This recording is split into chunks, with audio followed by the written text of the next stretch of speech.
Boring.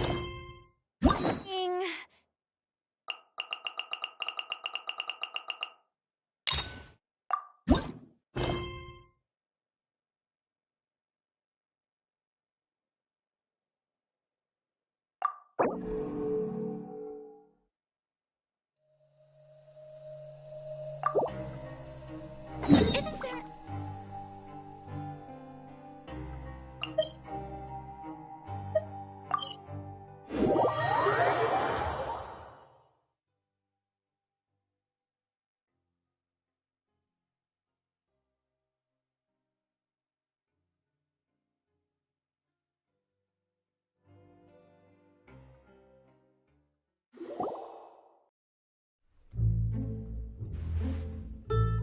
Hey, traveler, Paimon. Oh, Paimon knows that voice! Over here.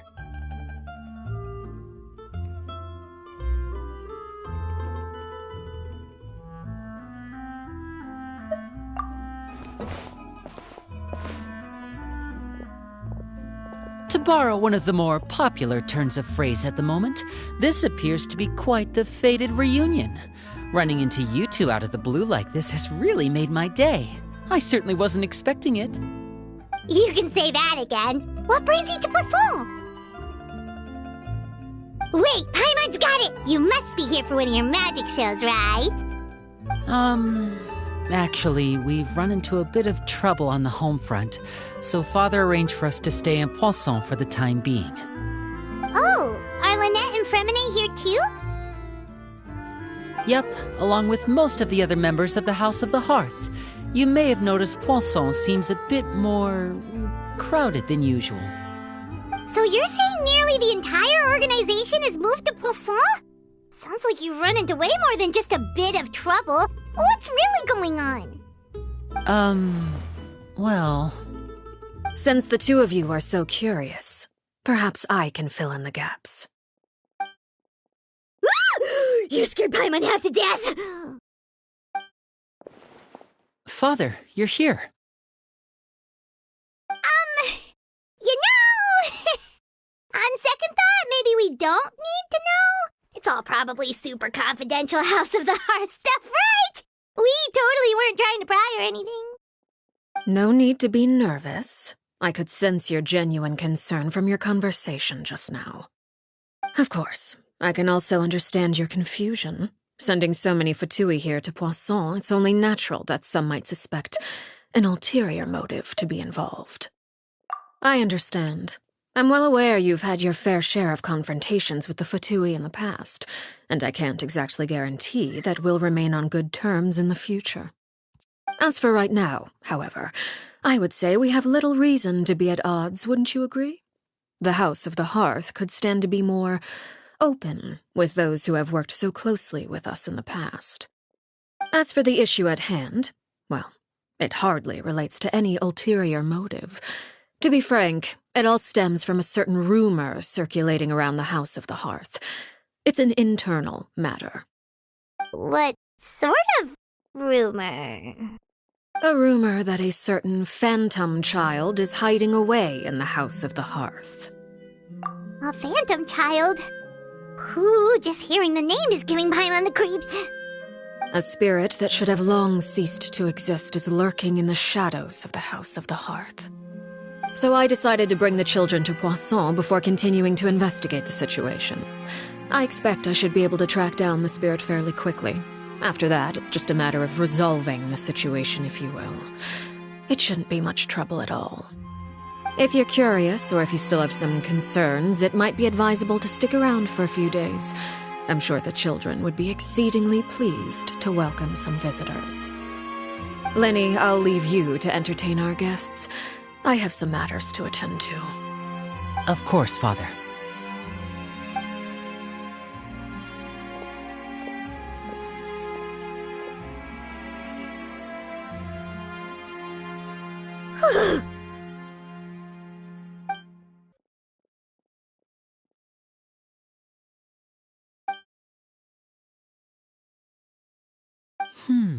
It has long been a dream of mine to invite you to our home and introduce you to my other siblings. You're quite well known in the organization already. A lot of people have been talking about you, especially after everything with the prophecy. If you're willing, why don't you stay a while and have a little chat with us? Alright. We don't have anything else to do right now anyway. But let's be clear, we're just gonna be there as guests, okay? Don't get any funny. Oh, wait a second. For your guests, that probably means we'll be treated to lots of yummy food, right? Of course. During our stay in Poisson, we've been helping out the locals with some fishing. We bring in quite the bounty every day. In fact, today's the perfect chance for me to show you what I can do in the kitchen. Let's go. I'll take you to where we're staying.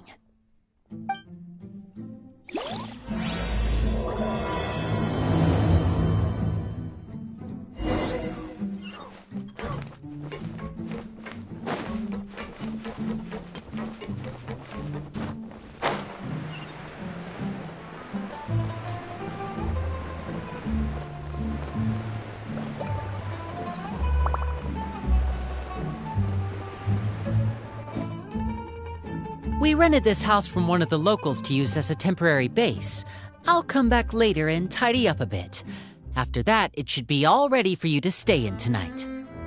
Awesome, thanks! So, where are we off to now? Well, when I happened to run into you two earlier, I was actually in the middle of distributing some supplies. With this many people staying in Poisson, we have to bring in outside supplies every now and then. I should probably make sure the rest of these provisions get delivered, otherwise people might start to get antsy. Okay, we'll come with! There are all sorts of rumors about your organization floating around out there. Paimon's not sure if she could even take a wild guess as to what's true and what's not. But now that we finally have the chance to see a day in the life of the house, we can take a good look at how you operate! Well, you're more than welcome to come along. Just follow.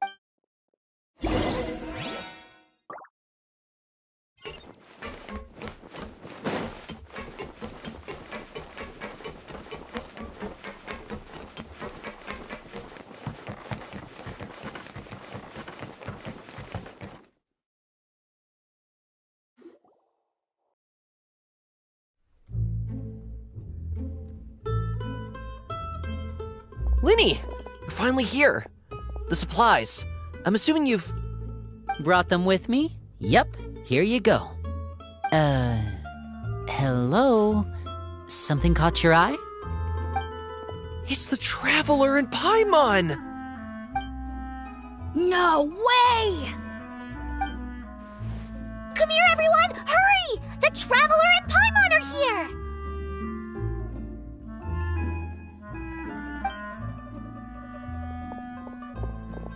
One at a time, please. Don't crowd around them all at once. We don't want to scare off our guests now, do we? Oh, it's all right! Gotta say, Paimon didn't realize we were this famous. Of course! Father and Linny have told us so much about you. Father told us about how you helped Linny. According to her, you're a trustworthy friend. And as far as she's concerned, that's pretty much the highest compliment we've ever heard her give. As you can imagine, everyone's been very curious about you. I heard the Traveler is so strong that she can move a mountain with her bare hands. I heard Paimon eats so much that she can clean out the entire pantry at Hotel de Boer in just 3 days! Wait a second! That's the rumor you heard about Paimon? Oh, not cool at all!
Wait, when guests visit, you're supposed to give them gifts and stuff, right?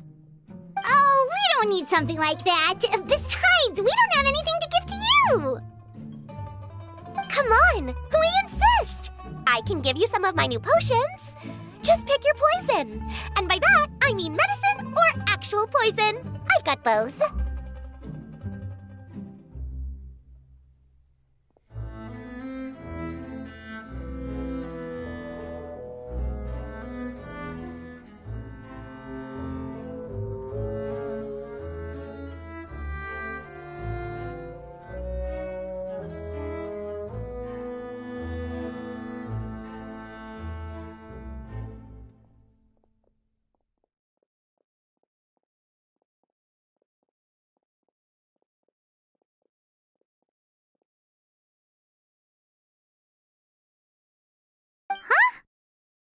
Or maybe Shaplo can teach you guys about stealth. He's super good at it. He's never been caught.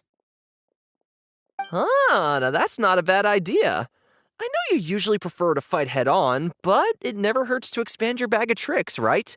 When it comes to eliminating your enemies, staying quiet can go a long way. Trust me. I was poisoned not too long ago, and I'm still dealing with the after effects. So I'm not quite as good as I was before, but I can still give you some pointers. Wait, when you said gifts, I didn't think you meant poison and stealth tactics.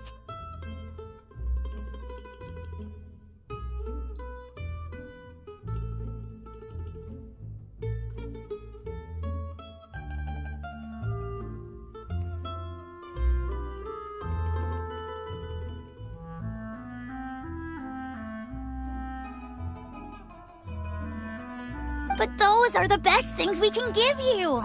You don't like them? Ooh, how about this? Tell me the name of someone who really annoys you, and we'll teach him a lesson for you.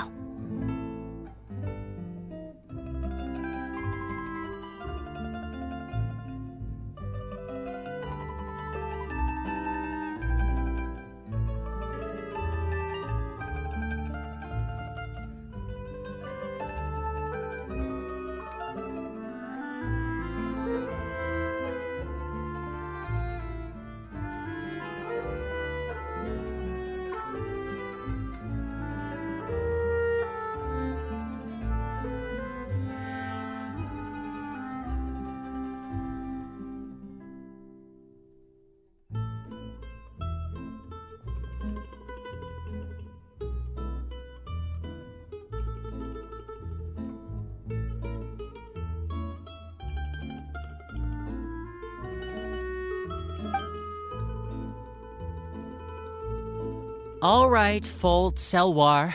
I think that's enough suggestions for now. When it comes to being a good host, it's the thought that counts.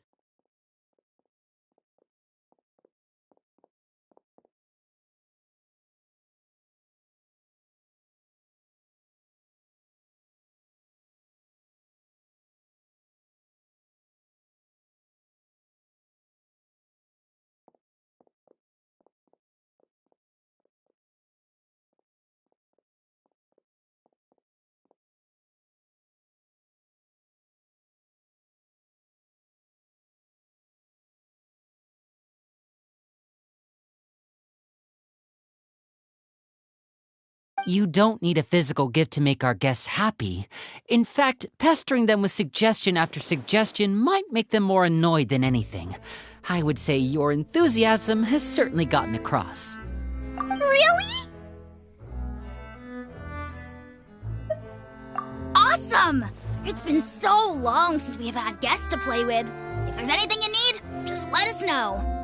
Yeah, especially if it's poison or something. I've got all sorts of potions for that. Well, we'll talk to you all later. We've still got supplies to distribute. All right, see you later.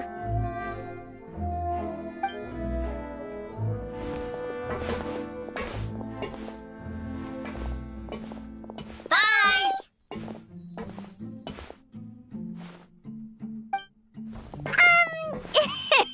Lenny, about all that poison and stealth tactics talk just now.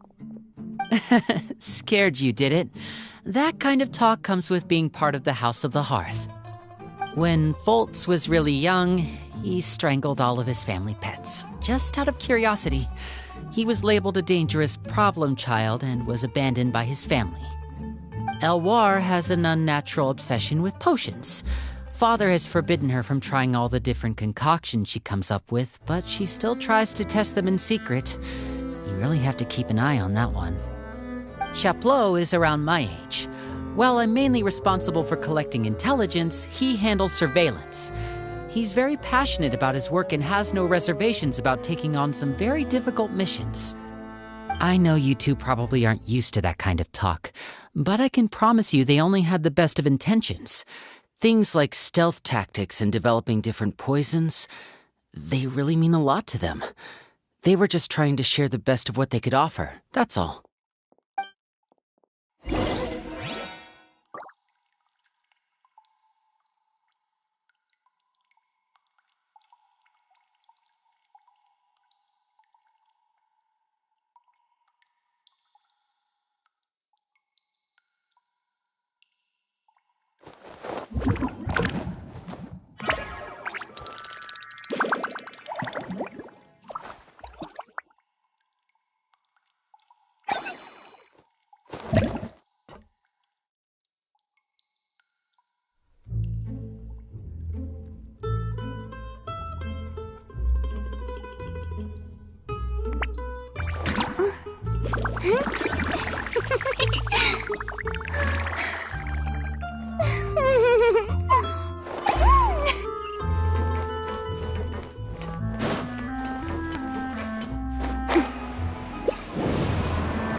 Filial, supplies are here. Thanks. And who are these two? Outsiders? Allow me to introduce you. This is the Traveler and Paimon. Oh, you're the famous duo I've been hearing so much about. It's nice to meet you. I heard you've traveled to all sorts of places. Is that true? Of course! We're making our way all across to that! Oh, good for you. You must be pretty familiar with Fontaine by now, then. Have you seen the new opera that started running recently? I think it's called... The 4,000 Thieves? Oh, this is the first we've heard of it. It seems like it's going to be fantastic. From what I've been able to tell from the posters, anyway. You should definitely check it out if you have the time. Oh, and there's The Blind Maiden, too. That one is supposed to have audience interaction. Seems pretty interesting.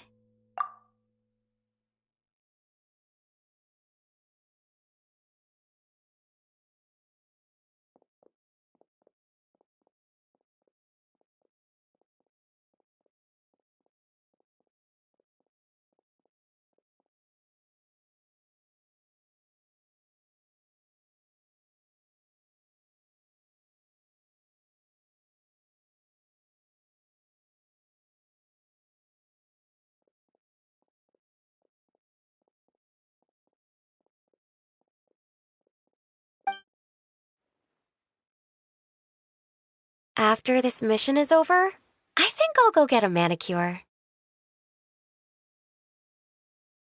Oh, maybe I should dye my hair. Wonder how much it'll cost.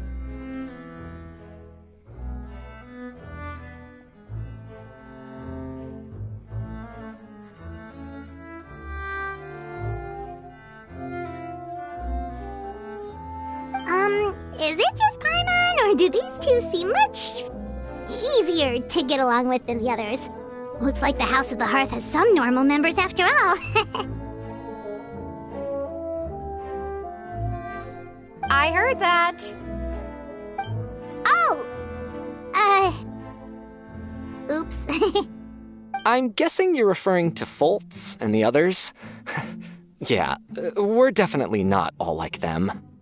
I bet those crazies are practically foaming at the mouth right now. I'm sure they just can't wait to get back to Snezhnaya to carry out the plan. That's enough, Filial.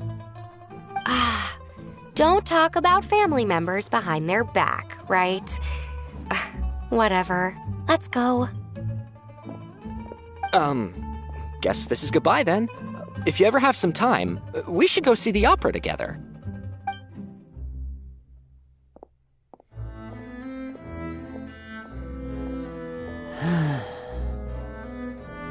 Well, that's it for the supplies.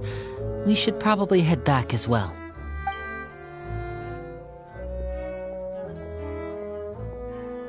Well, they didn't seem too happy with each other. Seems like there could be something more going on here.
You're right. We're only here as guests after all. Oh, Linny's getting super far ahead. Come on, let's catch up.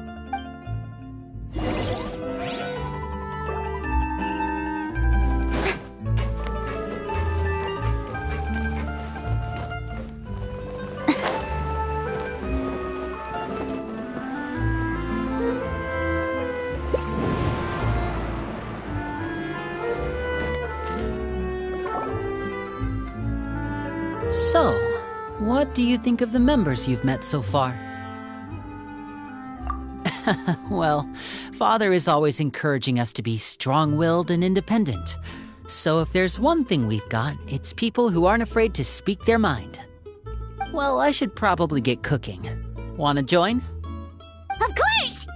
Then let's head out and... Huh? Fremine? What are you doing here?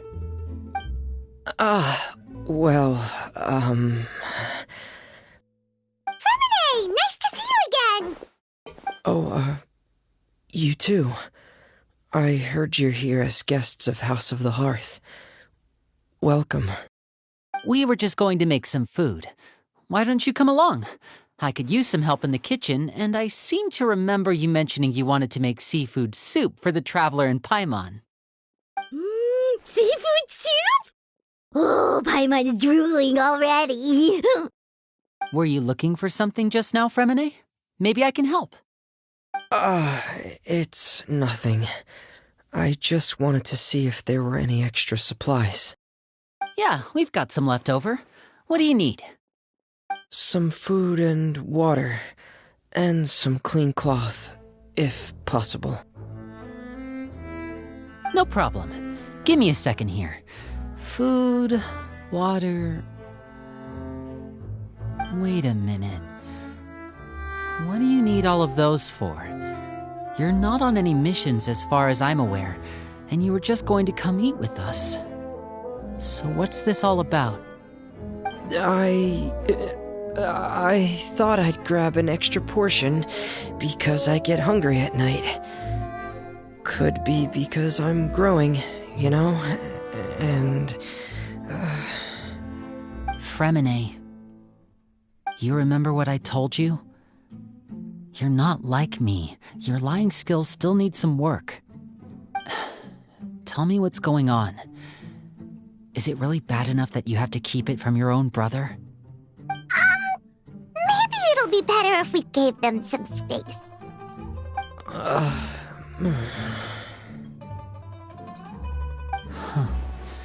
This is the first time I've seen that kind of look on your face.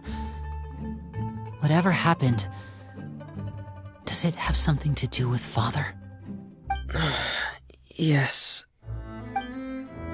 Just follow me.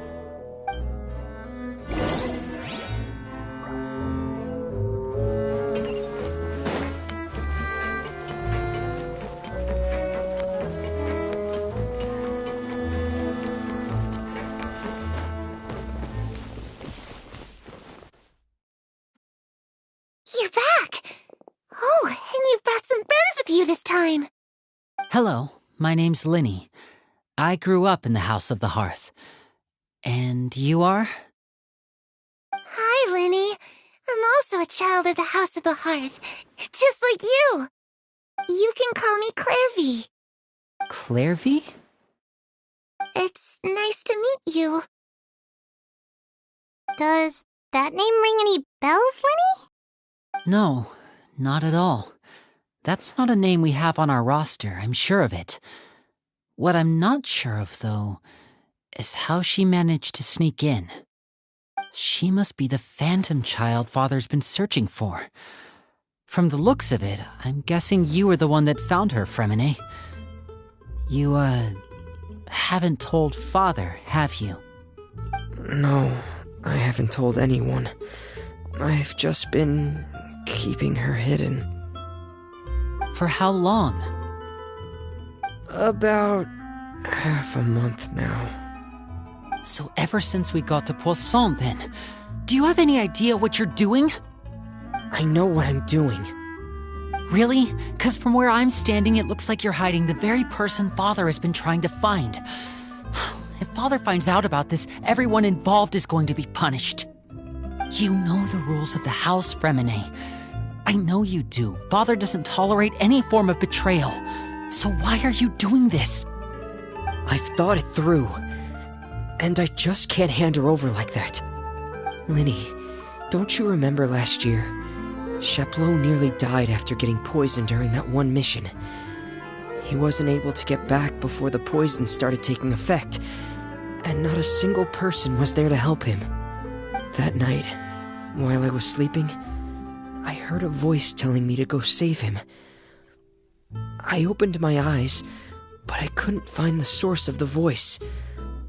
I thought maybe I was just hearing things, but I went to look for him anyway. Luckily, I got there with enough time to save his life. That feeling of being haunted, of hearing voices, it's happened many times in the House of the Hearth. I'm sure you've noticed. So what you're saying is, that was her? She was the one who spoke to you that night? Unless there are other spirits roaming around the House of the Hearth, I don't think there's any other possibility. If Clairvy were our enemy, it wouldn't matter whether she was a spirit or an actual child. I would have acted without a second thought, because that's what Father ordered us to do. But she's been living with us, helping us from the shadows all this time. I think that makes her family. I couldn't just hand her over to be dealt with, not when there's so much we still don't know. So what's your plan then? You can't keep her here forever. Someone is bound to find out eventually. I haven't thought that far yet. I don't want to disobey an order from Father, but I also don't want to put Clairvy in danger. Come with me. There are a couple things I'd like to say to you in private.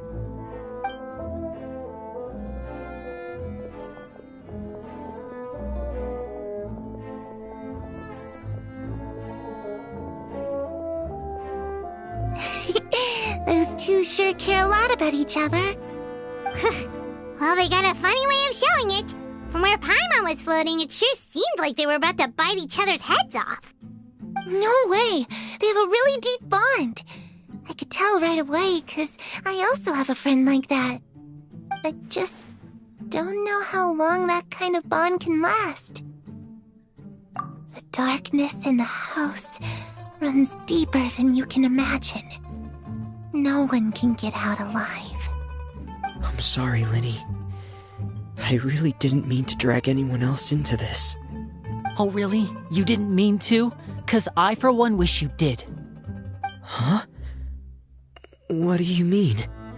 You know, when we were younger, you didn't call me Linny. You called me brother, just like Lynette. We grew up together, the three of us. We were all orphans, all rescued by father. Of all the siblings in the House of the Hearth, I think our bond was the closest. Later on, when you started calling me Linny, I wasn't actually surprised. After all, Lynette and I are related by blood. We've had to depend on each other to survive long before we joined the house. Linny, The darkest and most difficult moments of my life happened before you and I had ever met. I'm sure that's true for you as well. Even so, Fremine, we've stood by each other for all these years now, and to me, that means more than blood. You and Lynette are the most important people in my life. No one can replace you. So I won't let you face anything alone. Not if I can help it. Oh, looks like things are getting kinda heated between Linny and Fremine. Maybe we should go check on them. Oh, it's raining. I should put my clothes away.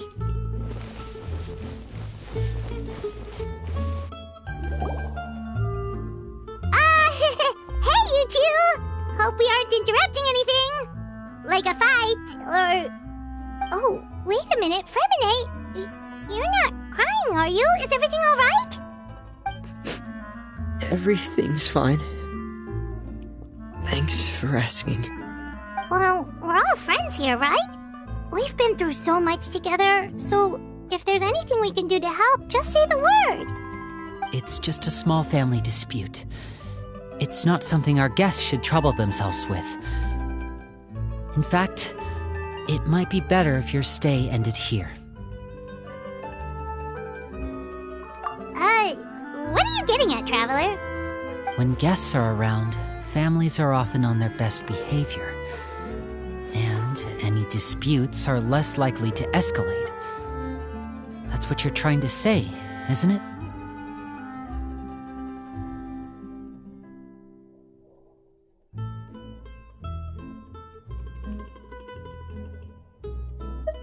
I just... Thank you. I was really hoping to keep you out of it. But even if I could think of some other reason to turn you away, I'm not sure I could convince you. I know things could turn dangerous, so I promise you this. From now on, I'll protect you like my life depends on it. Me too. Well, back to the matter at hand then. If we don't plan on handing Clairvy over to Father, then our only other option is to solve the mystery of her identity before Father is able to track her down. That means finding out where she came from and what she's doing here. Then we can send her on her merry way and pretend like none of this ever happened. I've tried that already.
And? And nothing.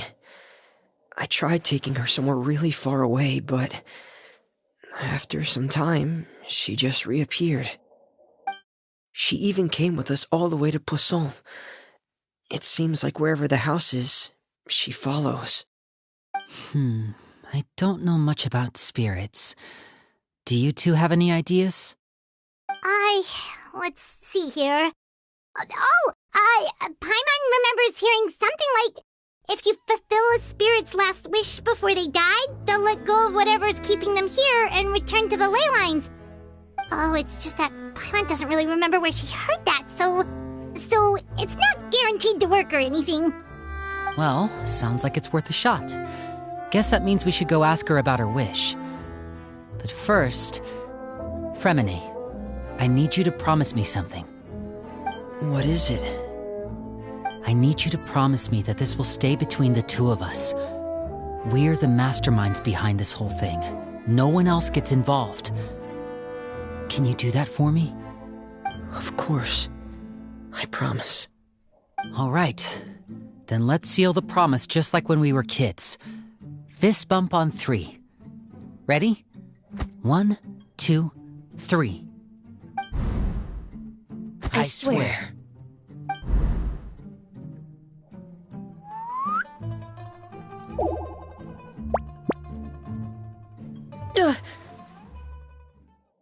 Whoa!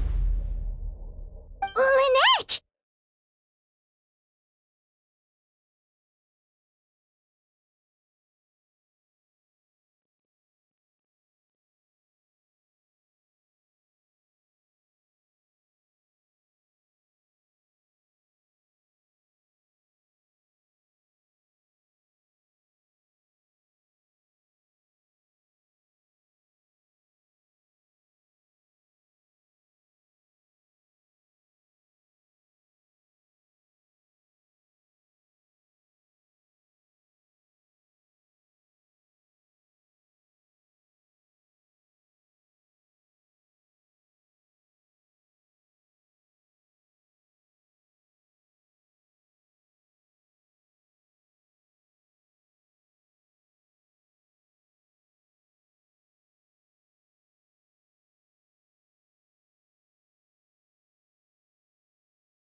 But what a surprise!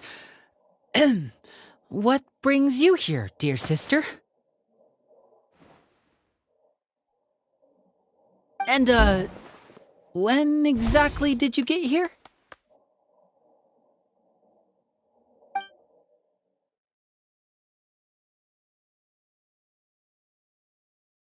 You're an idiot, brother. And you too, Fremine.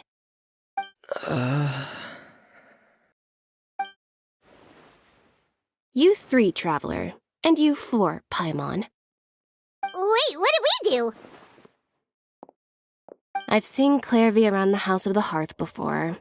I hadn't seen her in Poisson, so I figured she must not have come with us. But it turns out you were just hiding her. I heard you talking about your plan. Rather than steering clear of the situation, I'd rather fully join in.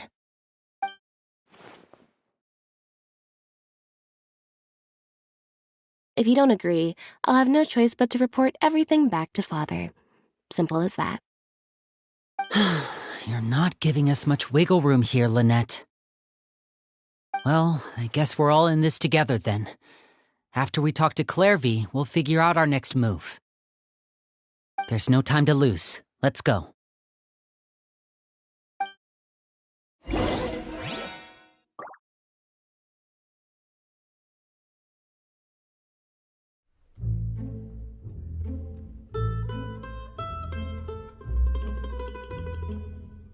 Tea parties are a must for the well-mannered. If you'd like to learn the proper etiquette, I'd be happy to teach you.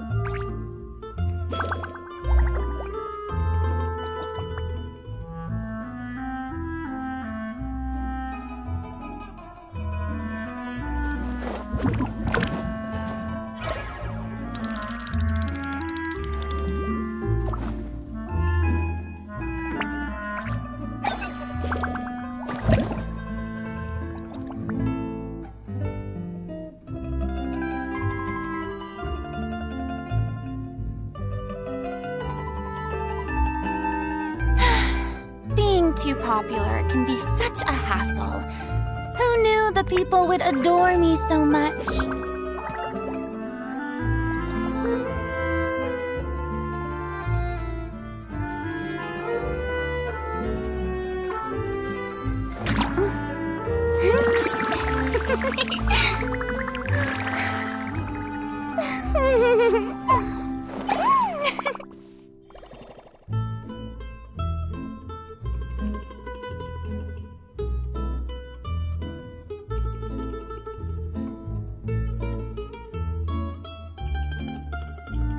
Tea parties are a must for the well-mannered. If you'd like to learn the proper etiquette, I'd be happy to teach you.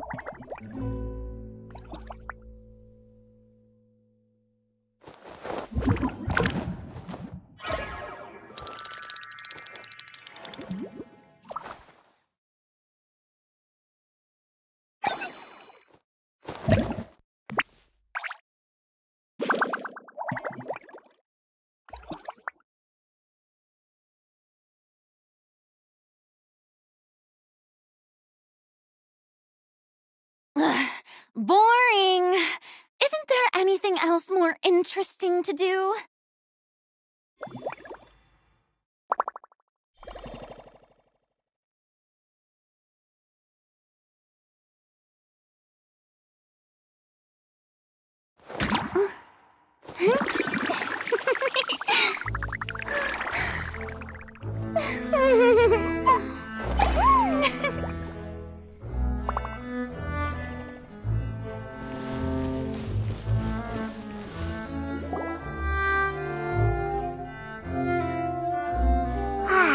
I'm full. Thank you for bringing me this food, you guys. She said she's full, but the food doesn't look like it's even been touched. That's right. Based on what I've been able to observe, it doesn't seem like Clairvy can interact with the physical world at all.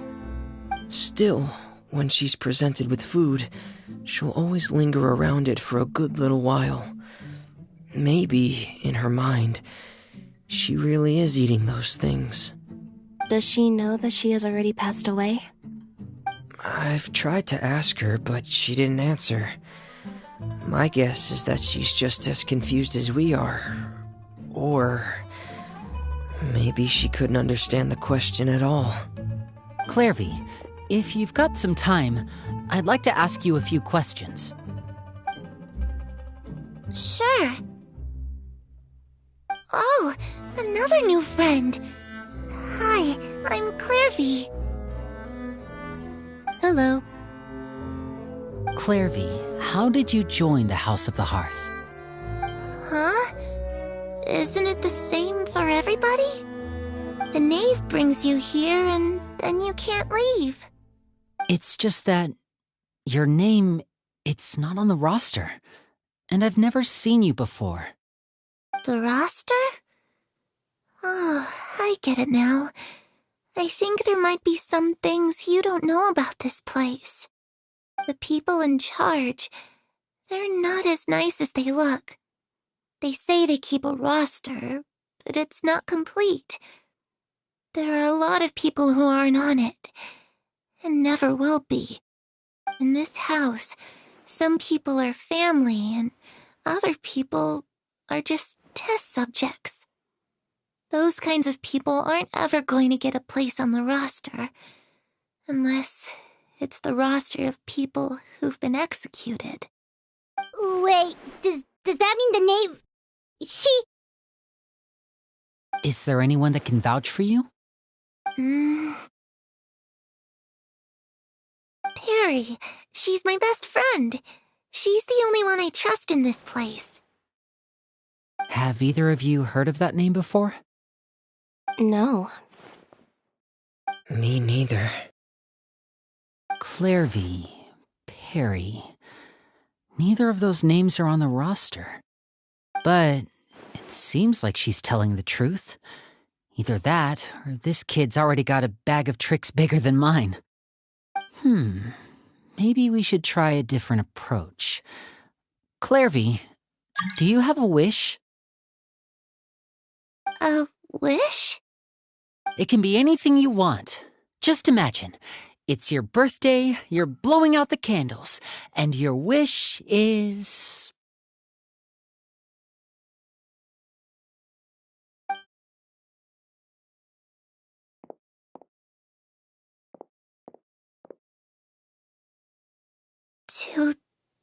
To go outside, where the sun can find me.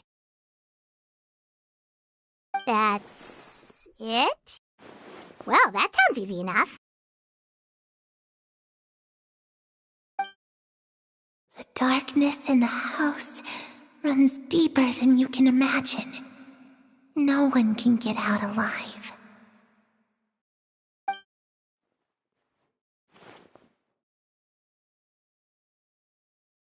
Okay, time to divide and conquer. Listen up, I've got a plan. I'll try and find a way to use basic illusory magic to take Clairvy outside and bring her somewhere with sunlight. Lynette, try and find the list of executions that Clairvy was talking about and see if her name is on it. Fremine, you stay in Poisson. We can't be the only ones who've had run-ins with Clairvy. I need you to collect intel on everything she's said and done. Understood. I'll try my best. What about us? What should we do? I really appreciate your willingness to help, but this is a family matter. I don't want to drag you in too deep. It's too risky. Let me think. Since Father considers you to be guests, maybe you could stick by her side for a little while. You don't need to do anything except keep up some nice, casual conversation. Ah, Paimon gets it. You want us to distract her.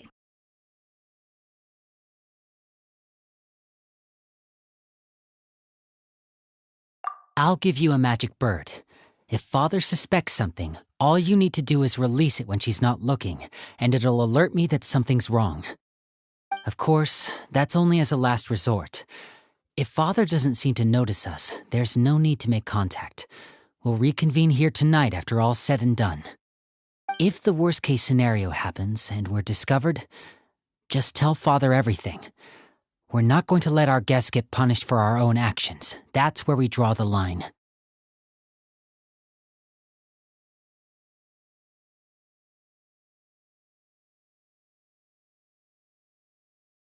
You too. Okay, this is where we part. Father should be at the beach nearby.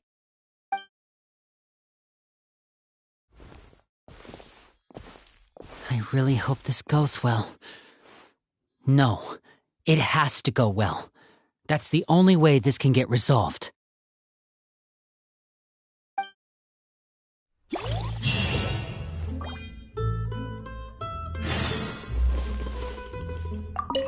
Clairvy, I'd like to take you somewhere.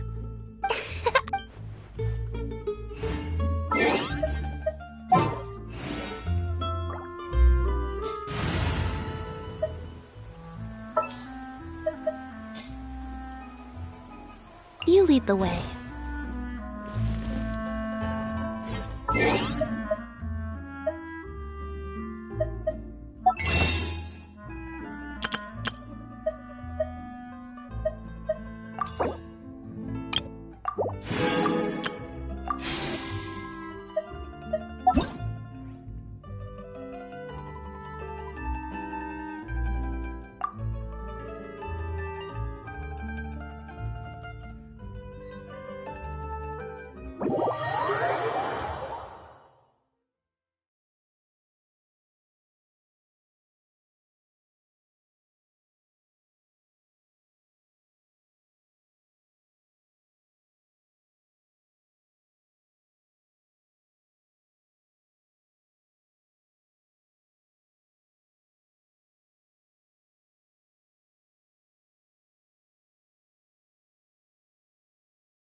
Seems Lenny is saying some strange things again. It's really worrying.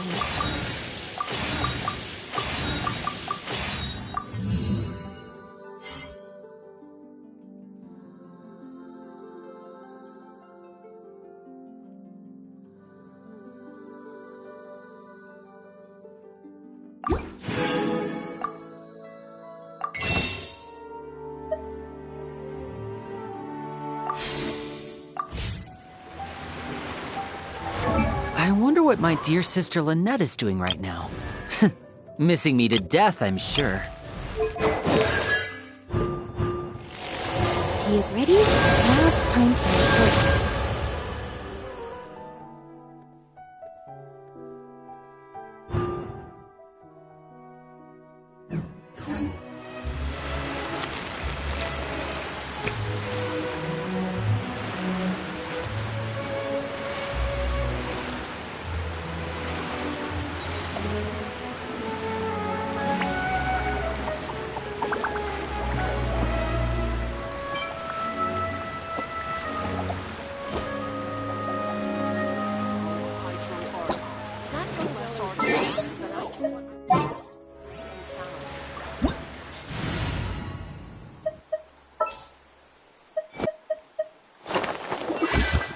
Seems Lenny is saying some strange...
Tea parties are a must for the well-mannered.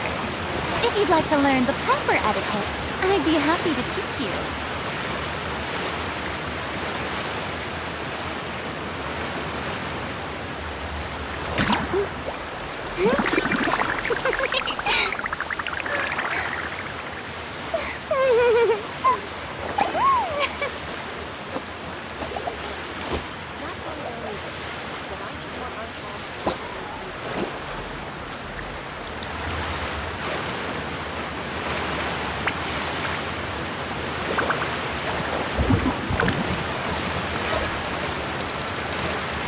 This is no time for distractions.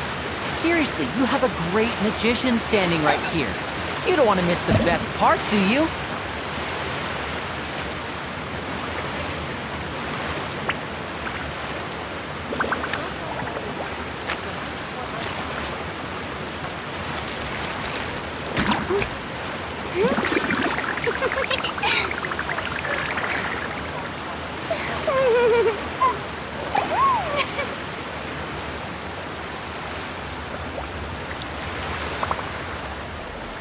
I wonder what my dear sister Lynette is doing right now. Missing me to death, I'm sure. That's all well and good, but I just want our child to get safe and Being sound. too popular can be such a hassle. Who knew the people would adore me so much?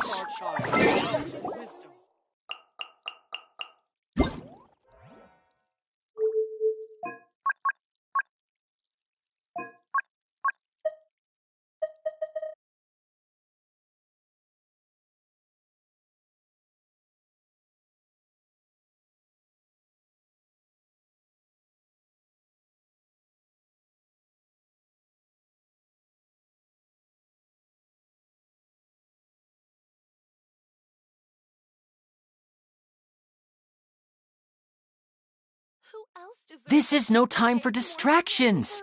Seriously, you have a great parties magician are a standing must right for here. the well-mannered. You don't want to miss the best How part, do brilliant! you? O Hydro Archon, I prefer magic bless our personally. child with health and wisdom.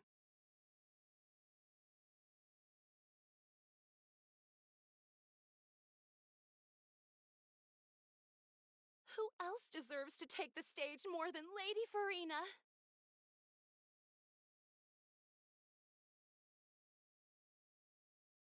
That's all well and I good, think the next but one I is just a want our trial. child to grow up safe and O sound. Hydro Archon, bless our child with health and wisdom. I prefer magic I personally. wonder where humans come from.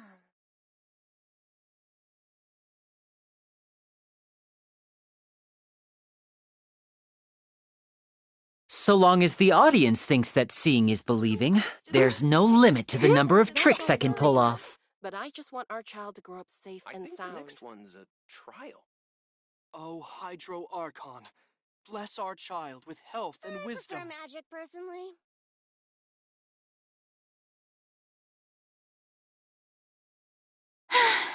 Being too popular can be such a hassle. Who knew the people would adore me so much? Who else deserves to take the stage more than Lady Farina? That's all well and good, but I just want our child to grow up safe.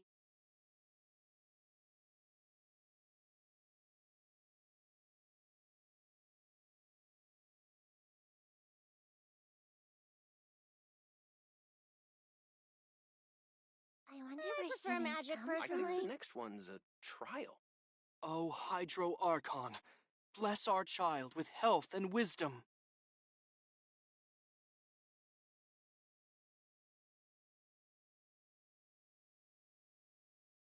I wonder what my dear sister Lynette is doing right now. Missing me to death, I'm sure. Who else deserves to take the stage more than Lady Farina? I think the next one's a trial.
I prefer magic personally.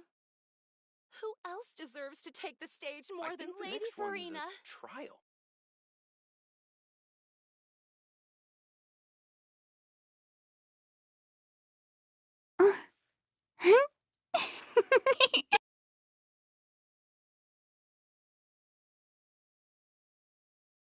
I wonder where humans come from.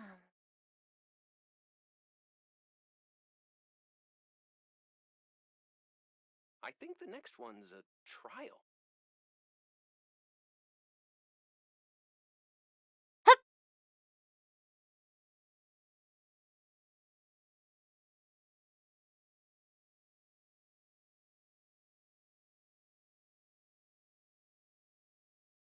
I prefer magic personally.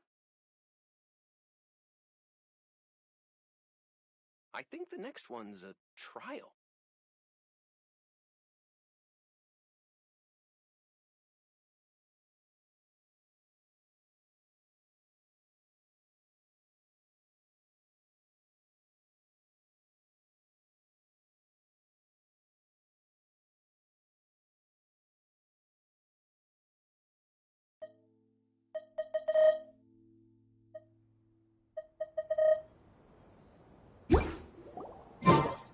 Tea parties are a must for the well-mannered. If you'd like to learn the proper etiquette, I'd be happy to teach you. Who else deserves to take the stage more than Lady Farina? I prefer magic, personally. I wonder where humans come from. I think the next one's a trial.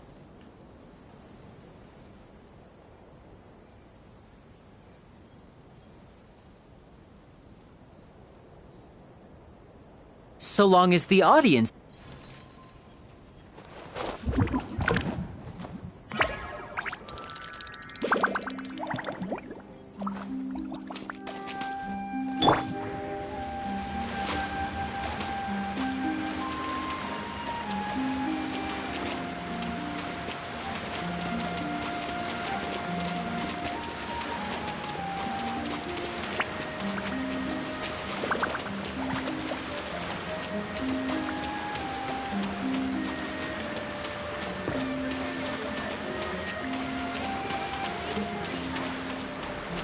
Over here! The show begins!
Being too popular can be such a hassle.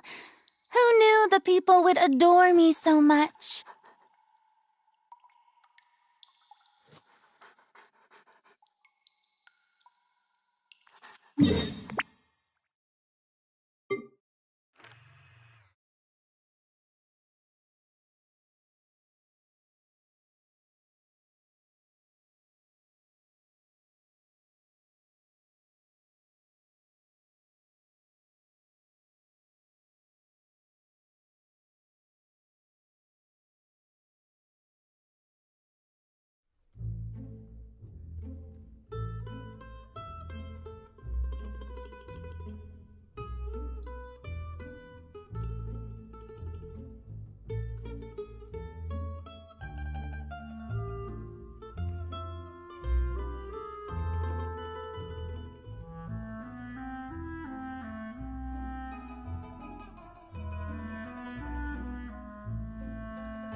Oh, it's you two. I didn't expect to run into you here. I was unconscious for quite a while after the fight in the Primordial Sea. After I woke up, I realized I was being taken back to Snezhnaya, and well, I couldn't have that now, could I? Not when I've still got unfinished business here in Fontaine. So, I mustered up all my strength and made the journey back on my own. What sort of unfinished business are we talking here? It has to do with Skirk, my master. I really wanted to meet up with her, but by the time I got back, she had already left. I still have so many questions for her. Without any other leads, all I could do was ask the knave to help me track her down. She must have left behind some traces from her time in Fontaine. Oh, okay, so have you found any clues? Unfortunately, no. While the House of the Hearth is adept at collecting all manner of intelligence, certain existences can still manage to escape our purview. Basically, unless Master feels there's a need to meet with me, she's not going to be found. But that problem has an easy fix. I just need to become stronger, and then... Paimon thinks you should focus on getting better first. The worst of it is over. It's all thanks to that one kid from the House of the Hearth. Elwar, I think her name was. She gave me a bunch of random potions to drink. They didn't go down easy, let me tell you. Pain and chills all over. But they really did help speed up my recovery. And that's good, because it looks like I really do have to head back this time. The old man's been putting the pressure on me. He sent someone to tell me I'm needed for some sort of project. Project Stuja? Yeah, that's the one. I heard Regrader's involved too. I'm not looking forward to having to listen to all his monologuing, that's for sure. Hey, maybe you could think of a way for me to stay in Fontaine for a little longer. Helping Linny and the others brush up on their fighting skills would be far more interesting. If you and I could spar, that would be even better. I've been waiting for a chance to see you go all out. And what a sweet little daydream that is. But I also have a role to play in all this. I'll be leaving Fontaine shortly as well. Besides, considering how little they see fit to step outside the homeland, being called on to return to Snezhnaya by such illustrious dignitaries, what a great honor. Wouldn't you agree? One I could do without, I'd say. Is it just Paimon? Or does it kind of seem like they're... So, dear guests of the House of the Hearth, to what do I owe the visit? Well, we just...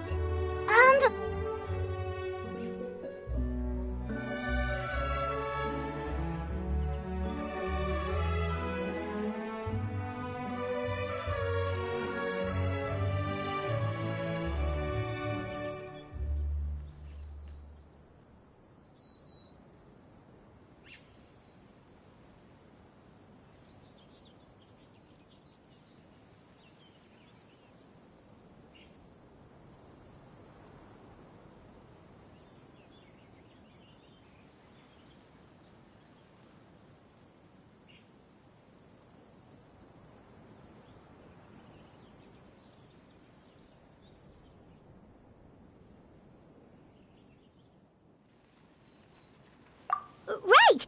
We're super close to Linny and the others, but we still don't know much about you! Is that so? Introductions have already been made, have they not? Oh, well, you see? There's only so much you can learn about someone from a short introduction. At least tell us something a little extra, like... Why do you call yourself father? Huh, good question.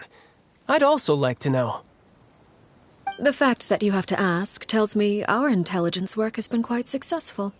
Telling you the answer to that question would only serve to undermine that success. And we can't have that, now can we? Spoken like a true diplomat. That was some expert sidestepping right there. Well, if there's nothing else, I think I'll take my leave. I still have a small matter to resolve at home. Wait, don't go!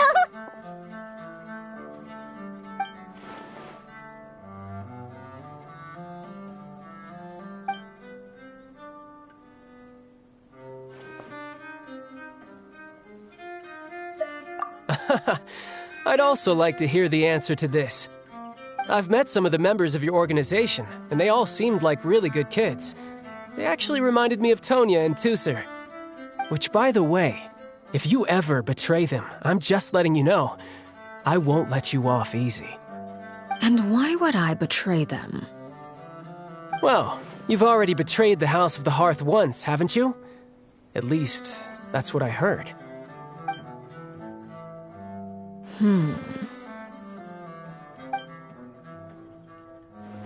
Okay, I admit. That's just what the old man told me. The rooster, I mean.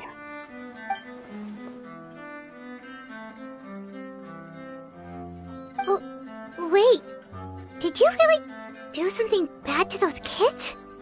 Never mind what I've done. I'm more curious as to what the mighty rooster had to say. Care to enlighten me? Well, nothing much. Just some stuff about you taking out many other members of the House of the Hearth, and even going so far to attack your own family. I see. Based on your reaction, I'm guessing it's all a bunch of lies. Hardly. I don't appreciate his particular turns of phrase, but I suppose he didn't say anything untrue. Although, it would be more accurate to say that there is a certain level of prejudice involved, but I don't intend to clear that up just yet.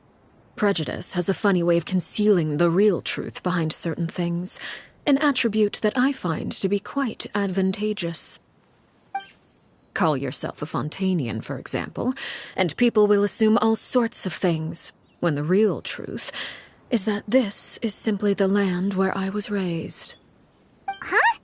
You're not actually from Fontaine? But then why did you try to help out with the prophecy and everything? I was trying to protect the children born in Fontaine. Claiming that I myself was a Fontainian simply made it easier to operate.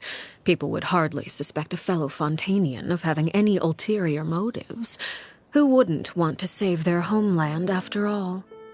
The primordial sea wouldn't have any effect on me, but it would have caused great harm to the House of the Hearth. Well, you wanted extra information, didn't you? There you go.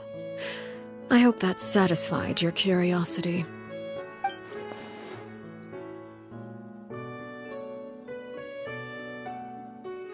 So, you stayed in Fontaine for the kids. I guess I was wrong to believe you'd betray them. Apologies. Looks like I was holding on to some prejudices myself. Good. Like I said, I like it when others have misconceptions of me. Actually, while I was recuperating at the House of the Hearth, there was something else that really caught my attention. I heard that members always resolve disputes and arguments with a friendly spar, and the loser has to back down. Seems pretty cool if you ask me. Would also give them plenty of opportunities to hone their skills.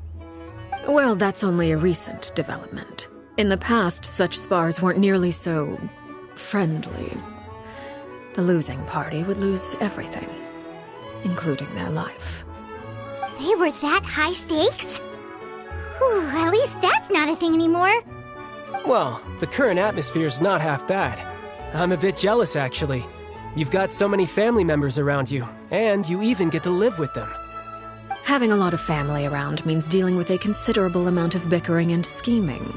Once Tonya and Tusser enter their rebellious phase, I'm sure you'll understand. Just imagine. Tusser becomes obsessed with plucking out strands from the rooster's mustache, or Tonya decides to dye her hair 42 different colors.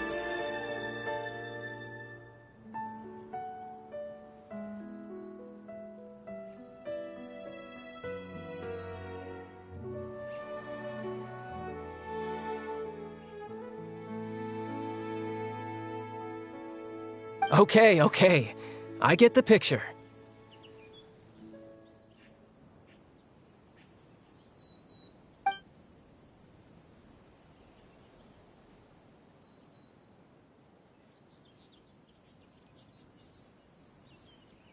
Well, would you look at the time? I should probably get going.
Traveler, Paimon. I'm not sure where our paths will cross next, but the next time we run into each other, we should definitely try and find some time to spar. Again, maybe this is a conversation we can have when you look less like you're gonna keel over. All right. Well, thanks for everything, Arlecchino.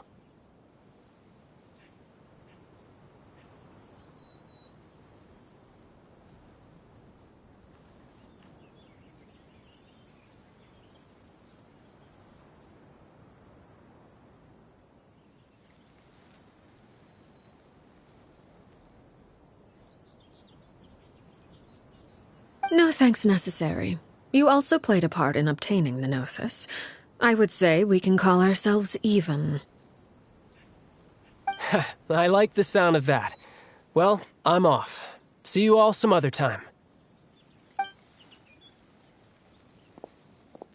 We should probably get going too. Do you want to head back with us? Oh? You want me to leave so soon? Oh, well, you see, I'm rather enjoying the evening breeze. If you don't mind, I think I'll stick around for a bit. I have some things to think about. Apologies for not attending to you like a proper host. Please forgive this slight. I do hope you'll have a pleasant stay. We managed to keep her distracted until nightfall. Good thing Child was there to keep the conversation going. You don't think she suspected anything, do you? Oh, I wonder if Liddy ran into any issues. Let's hurry back and see how everything went.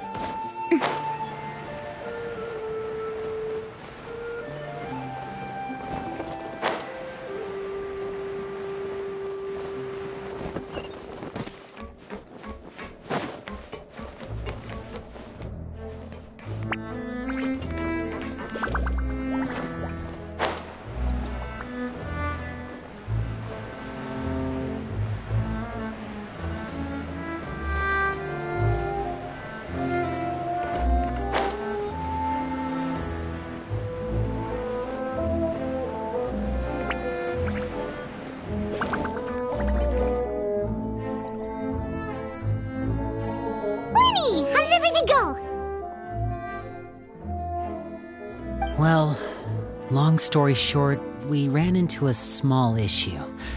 Clairvy can't go into the sunlight.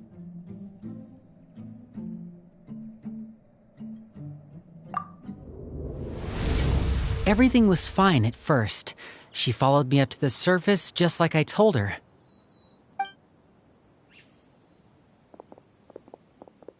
But as I led her out of the shadows and into the sunlight, she vanished. I turned around and there she was, standing at the edge of the shadows, silently watching me. Huh. Maybe she's afraid of sunlight, or... No, it wouldn't be her wish if that were the case. Well, we could always try pushing her into it.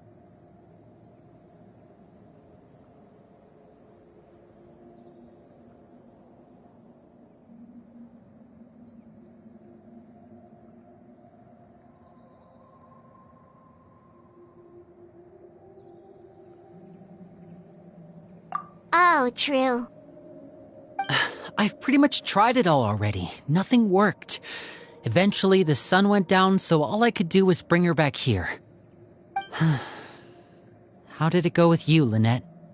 Good. I've got the list. It's right here. Really? Well, what are we waiting for? Let's take a look!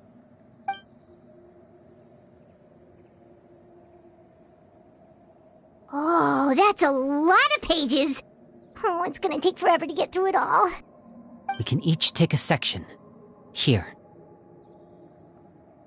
La Pouillade, Landois, Chambel, Horaire.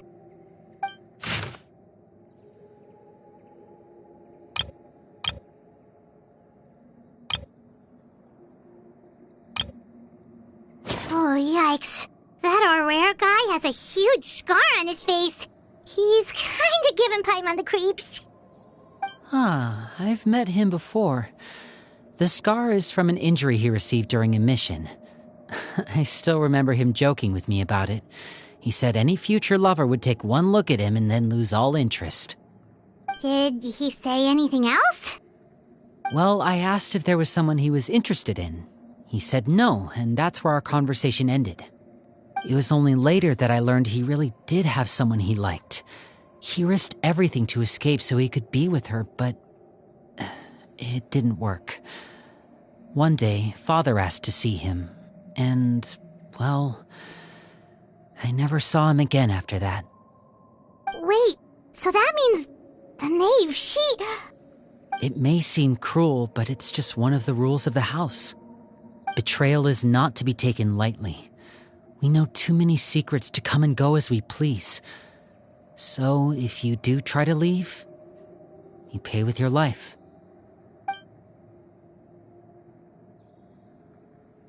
Her name's not here, huh? Well, that's not too surprising. It doesn't seem like this list is complete. It only contains records dating back around 5 years. Let's shift our attention then. Fremine, were you able to find anything out? Fremine. Sorry. I was thinking about something. I managed to talk to quite a few people, but I couldn't help but notice that the atmosphere in the house was a little... strange. Strange? Yeah, I mean, I know there have been arguments in the past, times when people haven't gotten along. Chaplot and Filiol are a good example of that. Oh, those are two of the people that we met while delivering supplies. Paimon can see how they might not get along. They had very different vibes and their, interests. That's to be expected, actually. Father brought us all here, shared her knowledge with us, taught us how to fight. That's one thing we all share. But that's also where the similarities end. Not all of us feel the same desire to stay here. As members of the House of the Hearth, we're also considered part of the Fatui. And to a lot of people, that's an identity they never asked for. Certain members get older and realize they want something else for themselves. But considering the rules of the house, most people would never say that out loud. People like Chaplot and Foltz are loyal to Father and her vision. They're proud to be part of the Fatui. Filiol and Nantoy, on the other hand, well, they aren't quite as enthusiastic. These kinds of conflicts have always been there. It's not like Father is in the dark about any of this. Well, that's true. But it just feels like things have gotten worse lately.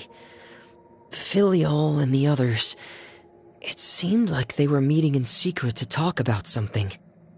I can't say for sure, but I think they've met Clairvy. You think she's been inciting them to act out? No, not exactly. But I wouldn't be surprised if she said something to them about the darkness in the house and how deep it runs. She's told me about it before. Experiments being run on children. People being used as pawns on the battlefield without so much as the strength to survive. And they just believed all that? Without any evidence? Clairvy's words probably gave them the excuse they were looking for. Whether they actually believe them to be true is secondary. This is all because of Project Stuja, isn't it? Whoa. Hold on a second. What's this Project Stuja all about, huh? This is the second time it's come up now. Sorry, but I'm not sure of the details either. I only know what Father has told us, which is that it's something the Rooster and Regrator have been working on together. Apparently, it has to do with the Fatui's strategic plan for the future. Because the House of the Hearth was so successful in obtaining the Gnosis, we now have the honor of playing a key role in Project Stuja. Wait, but isn't that a good thing? Key role is just another way of saying dangerous role. To us, the whole thing is an inconvenience. Father thinks so too, but she's in no position to refuse.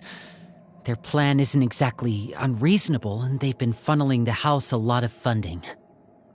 It's just that we'll lose a lot of members in the process. Participating in the plan, it's an honor in name only. What they're really trying to do is subdue us. The existence of an intelligence organization outside their control makes them feel uneasy.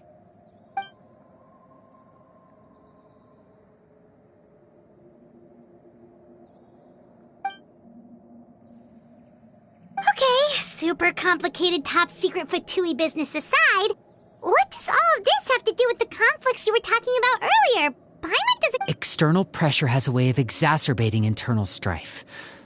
You can't overlook the power of fear either.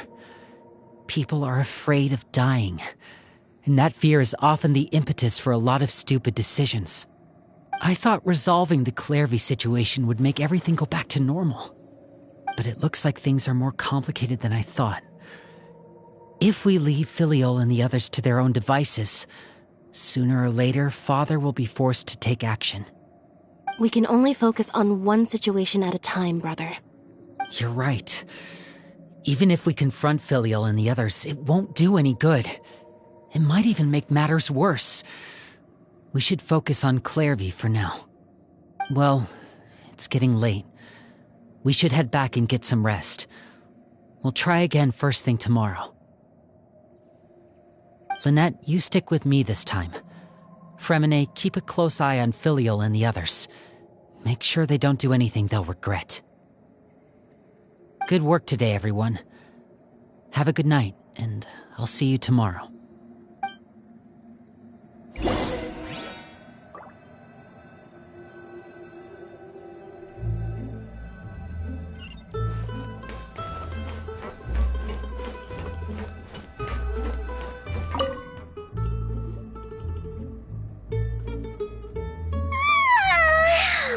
I'm always looking forward to an early night, but she can't sleep at all. Hey, you don't think the knave will be too angry with Linny and everyone if she finds out about all this, do you? She's even scary when she smiles. If she were to actually get angry... Ooh, you have to protect Paimon if that happens, okay, Traveler? Trust is ever, Traveler. Look! Look over there! Quick! Let's catch up with her before anyone sees!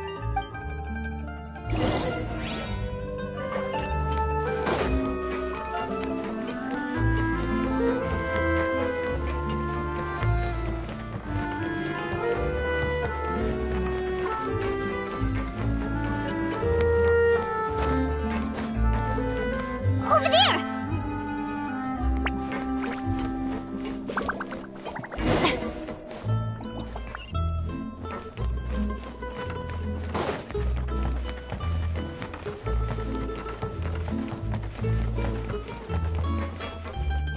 Oh, where is she going? Oh, if someone sees her, we're toast!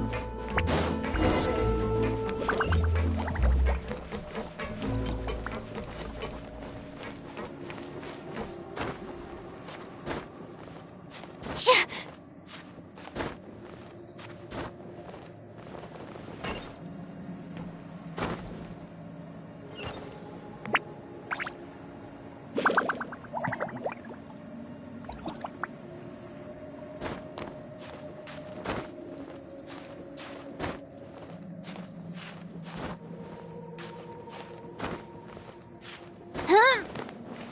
Oh, look! She stopped!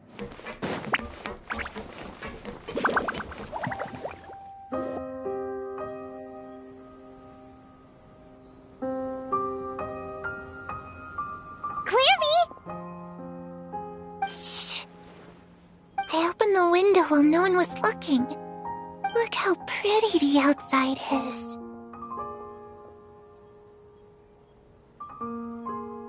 If only I could have more than this.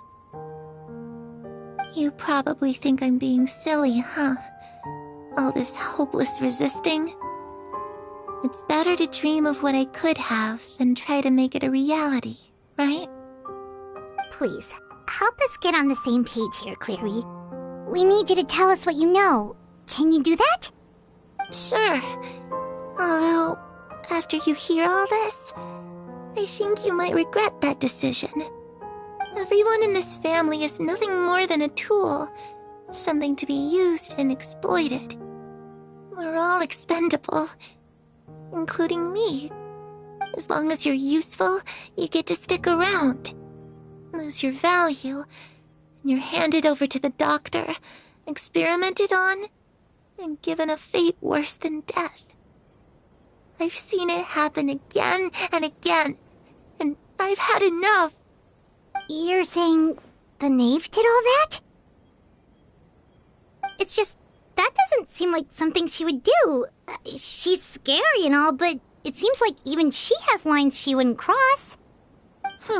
I knew you wouldn't believe me. Everyone thinks she's a good person. They all think of her like a real mother. Mother? But she doesn't deserve that title. She's disgraced it and tarnished it. And if I had things my way, I'd never see her again. If only Perry were here, she'd understand. Perry. There's that name again. Also, Paimon's getting a strange feeling. It almost feels like she's not really here with us. Paimon can't tell if she's actually talking to us or if she's mistaken us for someone else. Well, in any case, it seems like she really needs someone to talk to. We should keep her company for a little longer. She looks so young. But it seems like she's been through a lot. It's getting windy. I should close the window. Ooh, look at the moon. Isn't it pretty? Hey, wanna hear a secret? I heard that if you look up at the night sky in Snezhnaya, you can see the aurora. It's supposed Perry and I promised each other that once we're older, we're gonna go see it together. But I can't find her. I'm worried she's also been... No, that wouldn't happen to her. She's special. Mother likes her a lot. We should really go talk to Mother, but we just fought. She doesn't want to see me, and I'm too scared to face her. What should I do?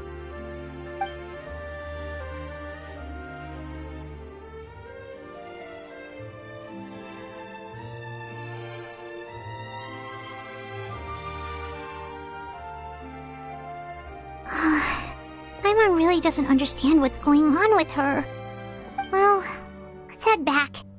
We've got an early morning tomorrow.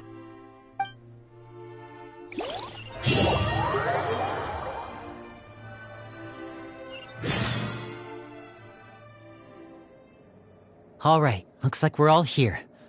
Let's go ahead with the plan. Oh? What is it? What makes you ask that? Well, we kinda ran into Clairvy last night, and that's what she told us. We met the doctor back in Sumeru. He's super dangerous, and he's done all sorts of bad things. It's possible that Father and the Doctor have had certain dealings, but I don't think Father would work with him. We're not really on the same side, so there's not a lot of trust between them. That doesn't exactly set the stage for a successful partnership. I did hear, though, that when Father first became a Harbinger, the Doctor offered to work with the House of the Hearth. Father rejected most of his proposals, except for one. It had to do with some sort of secret experiment. Secret experiment? Could that be what Clairvy was talking about? I don't think so. I don't know any details about the experiment itself, but I do know it's an entirely independent operation. The Doctor only proposed a direction for the research. That was the extent of his involvement. I still don't think that counts as working together. The details of the experiment are confidential, but complete records are kept on all participants. That doesn't seem to be the case with the situation Clairvy referred to. I know you don't agree with some of the Fatui's methods, and I'm not asking you to. But I am asking you to trust us on this. The House of the Hearth has its own principles. There are certain lines we're not willing to cross. Alright, that's good to hear at least. Clairvy seems to think the knave and the doctor worked together to do something horrible. If that turned out to be true, Paimon doesn't know how he would even face you guys. It's just that it doesn't seem like Clairvy is lying either. The easiest thing to do would be just ask the knave directly, but Paimon doesn't think she'd tell us. Father didn't come back last night. She's probably still near the shore. We'll be counting on you to distract her. Lynette, you're with me. Fremine, you know what to do. All right, let's get to... Where are we going today? Let's try somewhere further away this time.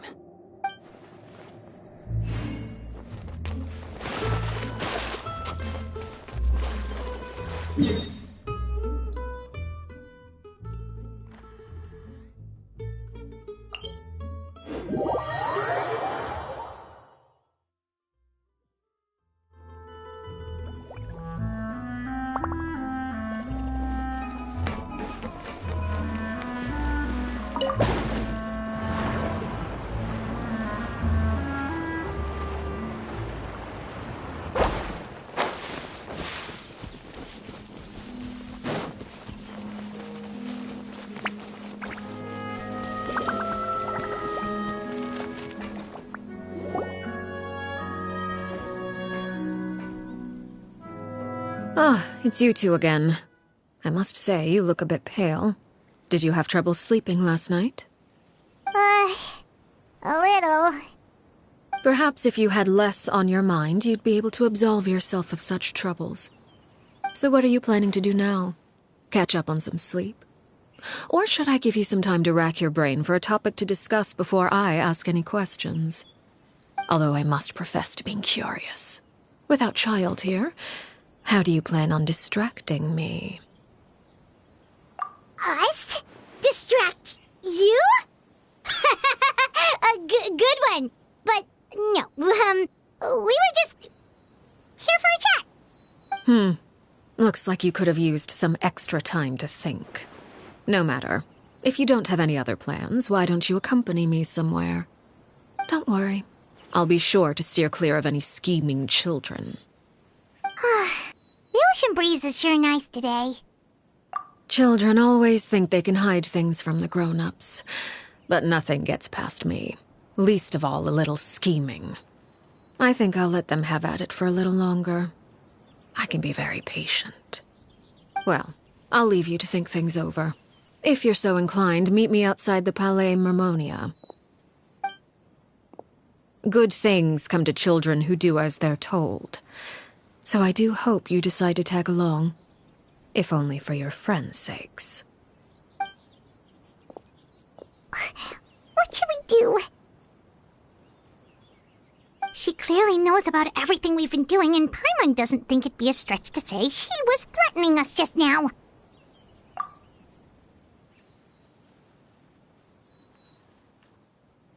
Oh, good idea.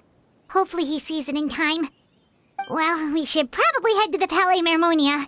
Paimon doesn't want to find out what happens if we don't show up. Based on what the knave was saying just now, it sure didn't... Okay, then we probably shouldn't keep her waiting. It seems like Linny and the others are on thin ice, so let's do our best to not get them in any more trouble.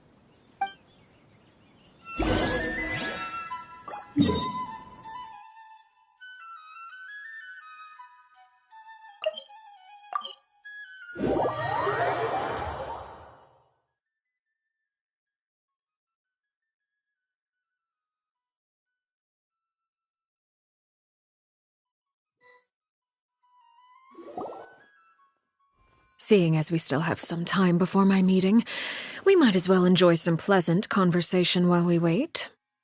I'm glad to see you get along with my children. Being surrounded by good companions is necessary for a child's development. You're not planning on doing anything to them, are you? I assume you're referring to Lenny, Lynette, and Fremine. Although, there's that situation with Filial and Nentoy as well. It appears quite a few people have been acting out lately. No matter. I'm not one to discriminate. All those who betray the house meet the same fate. There are no exceptions.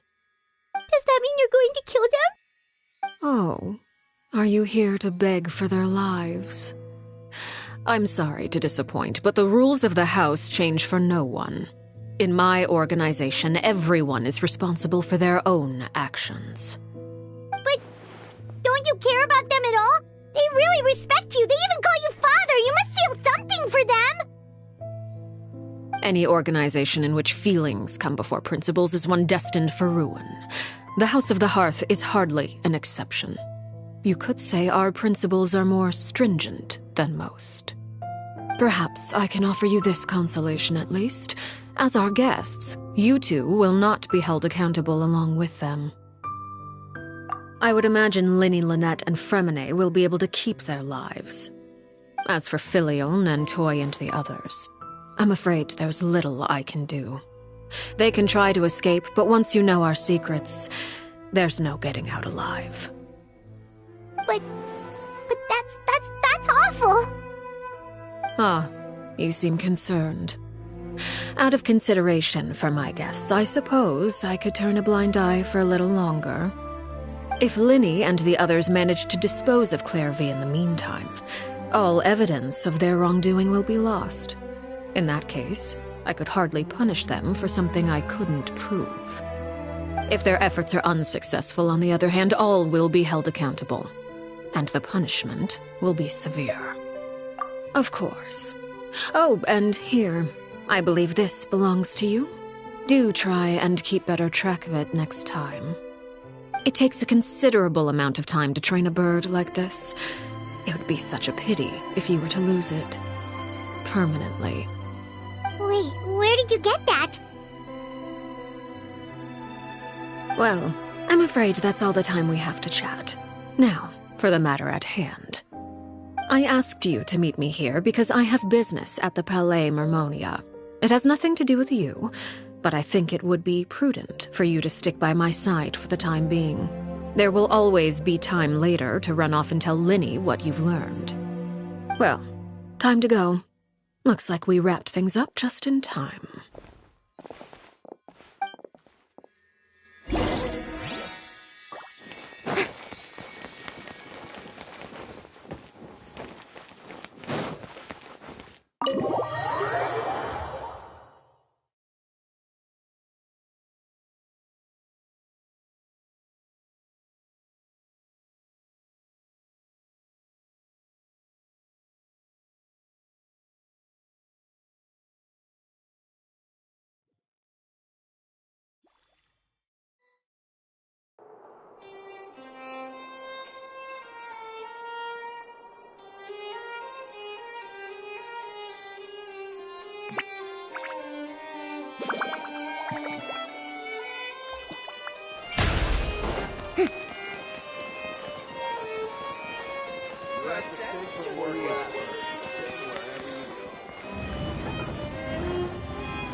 It's been a while, Monsieur Neuvillette.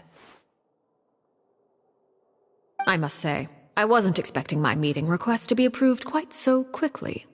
The Palais Mermonia operates with an efficiency worthy of admiration. It is only right that an esteemed diplomat such as yourself should be afforded the proper level of respect. Although, if I may speak plainly, I must confess that I did not anticipate we would have the occasion to meet again after presenting you with the Gnosis. I see you brought the Traveler and Paimon with you as well. If I may inquire as to the purpose of your visit. I'll be departing Fontaine shortly. There is, however, an outstanding matter that I would like to see resolved before I go. It requires a rather lengthy explanation, I'm afraid. So I took the liberty of explaining everything in this proposal. Please review it at your leisure, Monsieur Neuvillette.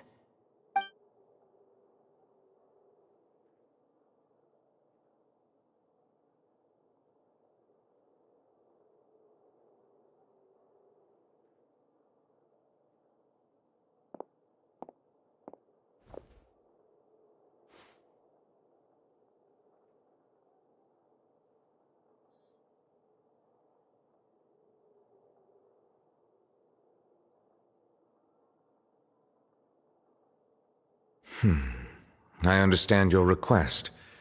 However, at the risk of causing offense, I must admit that I fail to see why you would wish for such a thing. I heard you have a certain fondness for water tasting, Monsieur Neuvillette, so allow me to use water as an analogy. A family is like a large body of water with countless rivers flowing in and out. As someone who watches over this system, I would hope that each river that flows from the source will eventually reach the ocean. Of course, objectively speaking, I know this is impossible.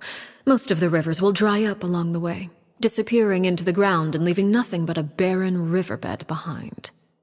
Not all rivers are destined to reach the ocean, but I would not see their existence rendered meaningless.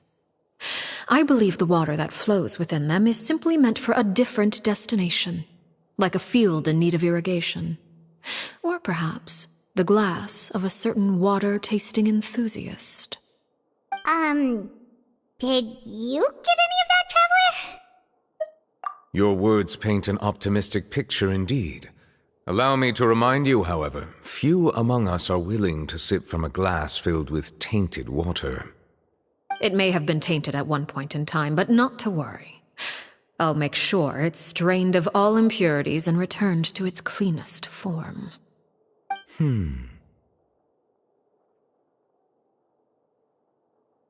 I seem to recall there being a transactional aspect to your proposal. Perhaps you could expound on that?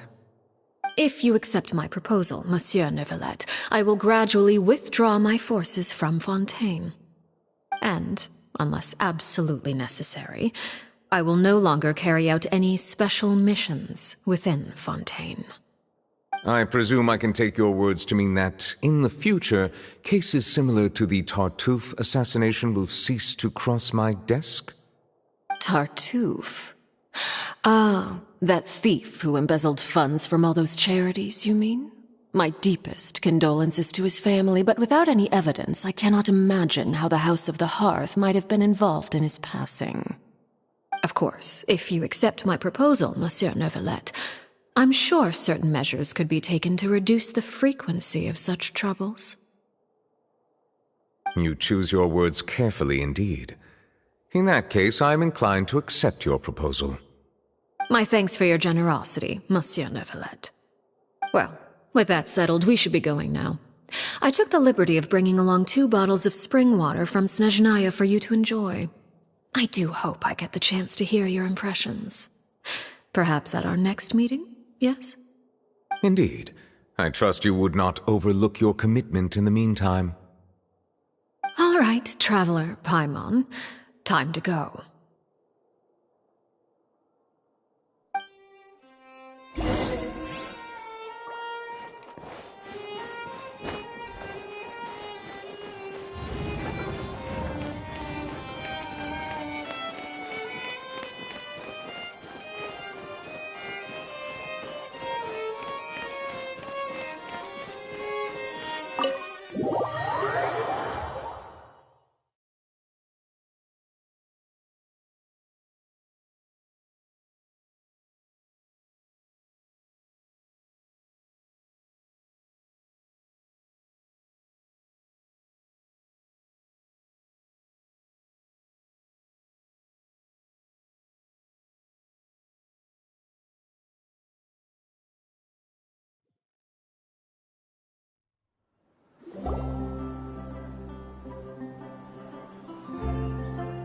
So, what exactly were you talking about back there?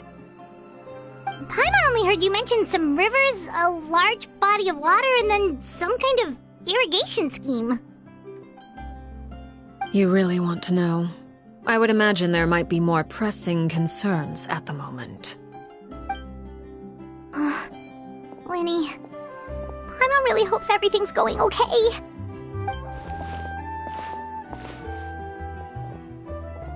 Oh, Paimon recognizes that look. You've got your thinking cap on, don't you, Traveler?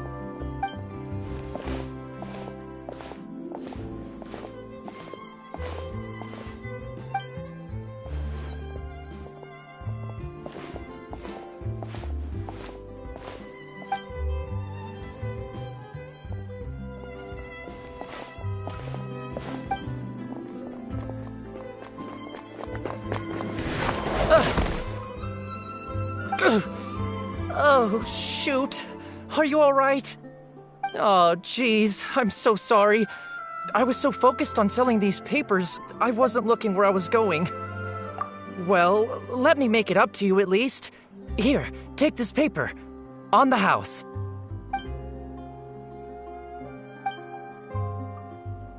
Oh, you don't have to give us anything. Please, I want to. It's not like I'm short on supply. All the extras will be useless come tomorrow anyway. It's my fault, really. I was just trying to bring home some extra mora for the family, but I bit off more than I can chew. I haven't had many takers today, so I'm still swimming in papers. What's going on here? Nothing much. I just ran into your friend here on accident. I should probably get going, actually, so... Hold on. Of course, I'm happy to compensate you with mora, it's just... I don't have any on me at the moment. I'll take 3 papers. Here. Your payment. Oh! Thank you for your patronage. May the Archons bless you with good fortune. If only I had the chance to run into such generous customers every day. I should probably just take on a smaller inventory, though, right? I'm getting married soon, so sometimes it's hard to not get ahead of myself. Anyway, I should head out. Goodbye! Well, now that my affairs are settled, we should take the boat back to Poisson. We've even acquired some light reading to enjoy along the way. Actually, why don't we stick around for a little longer? Paimon just realized how hungry she is. She can't head back to Poisson on an empty stomach.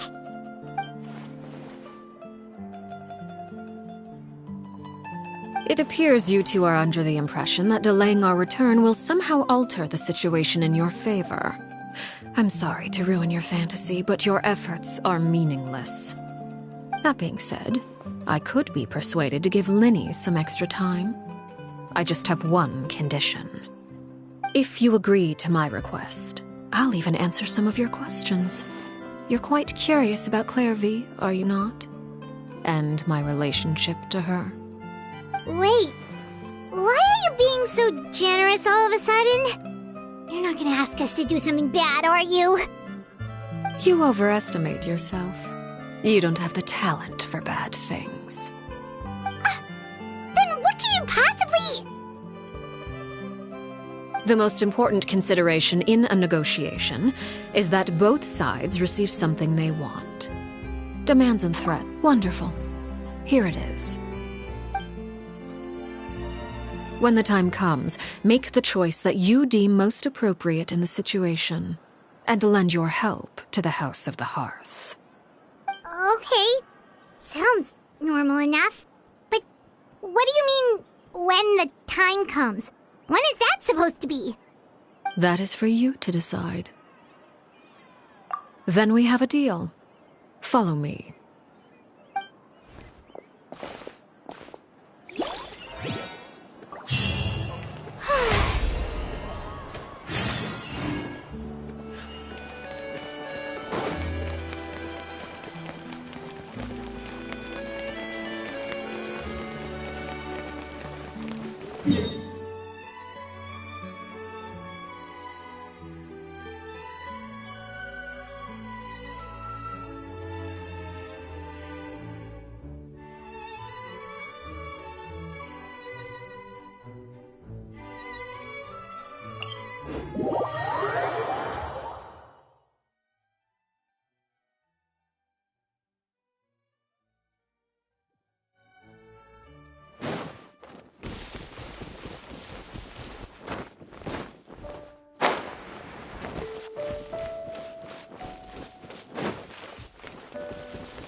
this place? Somewhere long forgotten by everyone. It used to be a grand building. Now it's nothing more than a pile of rubble. No one comes here anymore, nor does anyone care about what once happened here. Although, this place does have something to do with the story I'm about to tell you. It was before I became a Harbinger, and before Linny and the others joined the House of the Hearth. Due to certain events, I first killed Clairvy and then her mother. And this is where it all happened. You were the one that killed Clairvy? Patience now. Allow me to explain Clairvy's side of the story first. I'll start from the beginning. Clairvy was 6 years old when she was brought by her mother, Crucibina, to live in the House of the Hearth. From the outside, it seemed like a fairy tale. A thriving family made up of kind adults and friendly children. Crucibina was the knave at that time, and the House of the Hearth was under her control. She was Clairvy's mother by blood, but she was also the mother to all the children in the house. Clairvy was happy here, for a time. But she quickly realized that being part of this family wasn't a fairy tale at all. It was a kind of purgatory. Purgatory? Exactly. The House of the Hearth takes in war orphans from all over Teyvat. But as for how to raise them, that depends entirely on the person in charge. Crucibina came up with a novel idea. She would teach the children to fight, force them to duel each other, and then crown as the king of the house the child who proved themselves most worthy of inheriting her title. It's difficult to estimate the number of children who died or were maimed in the process. There's little I can say about the ones who died. The ones that emerged with permanent injuries, on the other hand, well, they still served a purpose. They would be handed over to the doctor to be experimented on, or sent away on dangerous missions. Nothing more than tools to be used and then discarded. So those were the experiments Clairvy was talking about. But what actually happened to her? You said that Clairvy was Crucibina's daughter, so if Clairvy tried to convince her to stop what she was doing, Crucibina probably would have listened, right? Despite being Clairvy's mother, Crucibina cared little for her daughter. She forced Clairvy to join the House of the Hearth only as a means to demonstrate her own impartiality as a mother, to prove that she treated all her children equally. Clairvy did try to convince her mother to change her ways, but it was to no avail. After her efforts failed, the only other option was to rise up and try to fight back. Unfortunately, the other children had already been thoroughly indoctrinated into the illusion of happiness Crucibina had created. Of course, there was one exception. Someone Clairvy's age who knew the truth about the House of the Hearth. Her name was Peruere. Wait, the friend that Clairvy mentioned? Friend, huh? I suppose we can call her that for now. Clairvy was a cheerful and passionate person with a tenacious spirit. Peruere, on the other hand, was rather cold-blooded. Her cold-blooded nature allowed her to see through Crucibina's facade. Yet, it was also this cold-bloodedness that prevented her from acting against it. At least at first. While Clairvy longed for freedom, Peruere was convinced that, amid all the fighting and violence, she would make it until the end. Despite their differences, the two became fast friends, united by their knowledge of the truth. Clairvy told Peruere that she hoped to create a real family, where no one would be killed or sacrificed. There may have been a certain naivete to her ideas, but Clairvy proved her determination many times over. She tried countless times to run away, ask for help, or expose the truth. But her efforts only earned her beating after beating. The only thing that kept her going was her strength of will.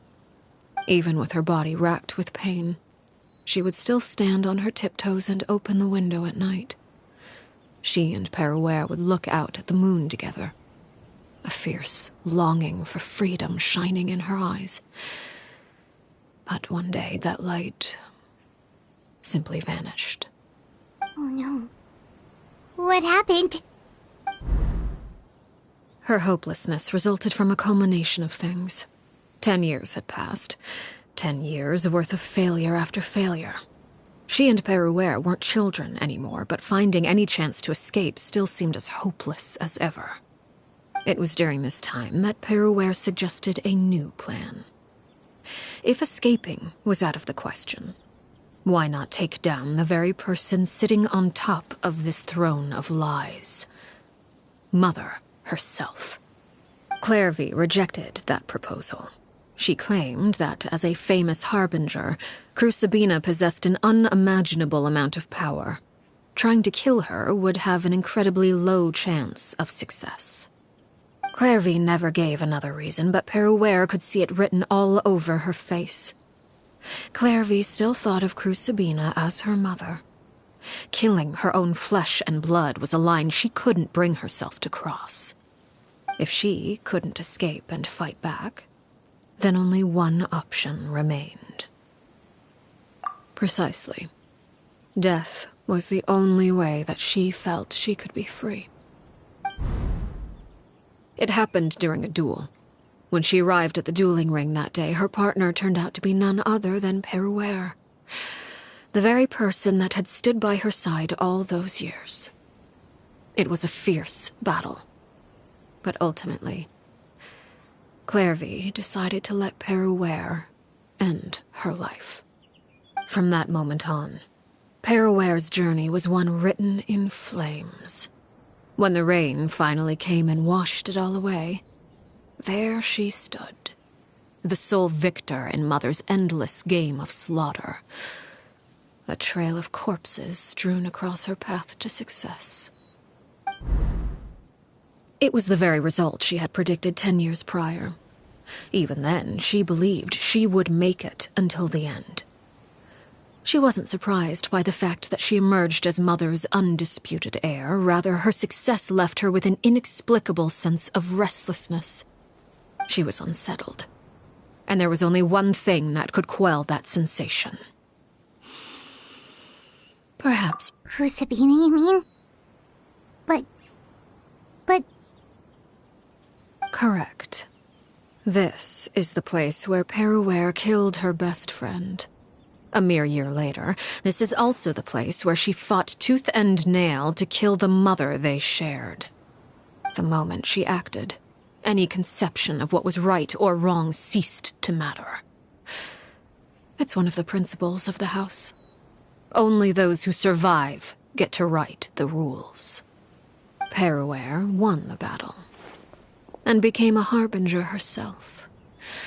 After which Her Majesty, the Tsaritsa, bestowed upon her a new name.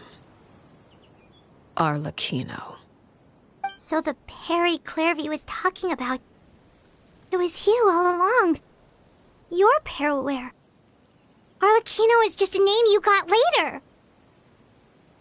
I left that name behind long ago. I must say, hearing it now does bring back memories. After I defeated Crucibina, the moniker of Mother died with her. I chose to forego the title she called herself, and even chose to give up my own name. I rebuilt the House of the Hearth under a new identity. Not only as Arlecchino, but as father. And that is where the story ends. Any more questions? Yeah. Based on what you just told us, Clairvy wasn't a little kid when she was killed. So the Clairvy we met... Was she really a spirit at all? I suppose you could call her an illusion born of flame. Her existence is like ashes to a fire. Something left over in the wake of blaze and ruin. You see, a certain power runs through my veins. It's not unlike a curse. My flames leave behind shadows of anything they consume. Of course, the chances of those shadows morphing into a sentient entity are exceedingly slim. Clairvy is a very special case. Clairvy died when she was 16 years old, but what emerged from the flames was her 6-year-old self. Her appearance wasn't the only thing affected. Most of her memories were lost to the blaze as well. Memory is a mysterious thing indeed. Losing a portion of your memories will alter your sense of self. Lose 10 years' worth, however, and it would be like living in the past. Like returning to a version of yourself that never grew up. No wonder Paimon got such a weird feeling when we were talking to her. Perhaps I should put it this way. Clairvy is someone trapped in time. It may seem like she exists with us in the present, but she truly lives in the confines of her own past. So if all of that is true, then you must have known about Clairvy for a long time. Indeed. She's a rather volatile and unstable entity. Sometimes she would look after the children. She's even saved some of their lives. But other times, she would hide from me and become obsessed with revealing the truth about the house to anyone who will listen. Shadows don't have the capacity to learn or grow. Any new information they encounter is quickly forgotten over time. Your attempts to expose Clairvy to sunlight, they failed, yes? The reason is actually quite simple. In Clairvy's mind, the house is impossible to escape, and it is this very perception that traps her there. But no matter. All I have to do is kill her again, and all will be resolved. I don't anticipate so much as a single speck of ash will be left behind this time. Wait! Paimon can understand why you might want her gone, but isn't there another way? So what if she's trapped in her 6-year-old self? She's still your friend! At least talk to her first! It's too late for that. She broke the rules, and now she must be punished. That goes for Filial and Nantoy as well.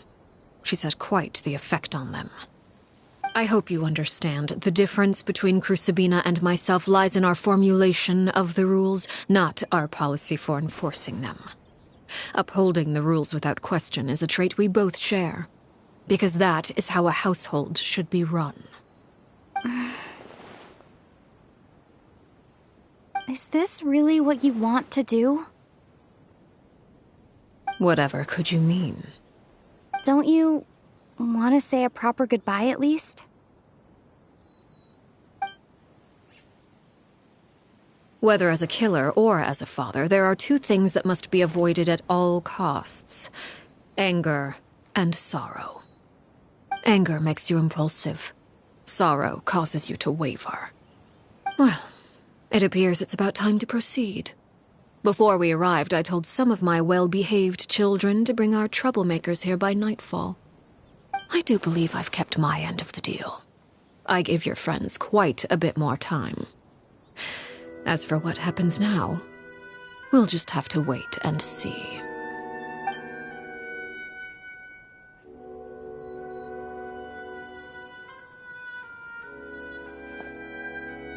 Here they are, Father. You gonna execute him? Seeing something like that would actually be a first for me. Lenny! I'm sorry. I heard about how you helped buy us more time. But I still failed. I couldn't find a way to fulfill her wish. Huh? Are you... Perry? Indeed, it's been a while, Clairvy. Perry! Shh, stay right there. I'm sorry to postpone our reunion, but first I believe certain scores need settling.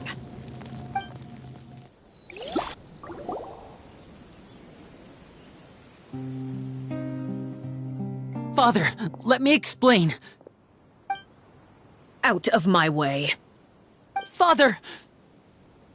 You chose to conceal a threat to the house, and for that, you must be punished.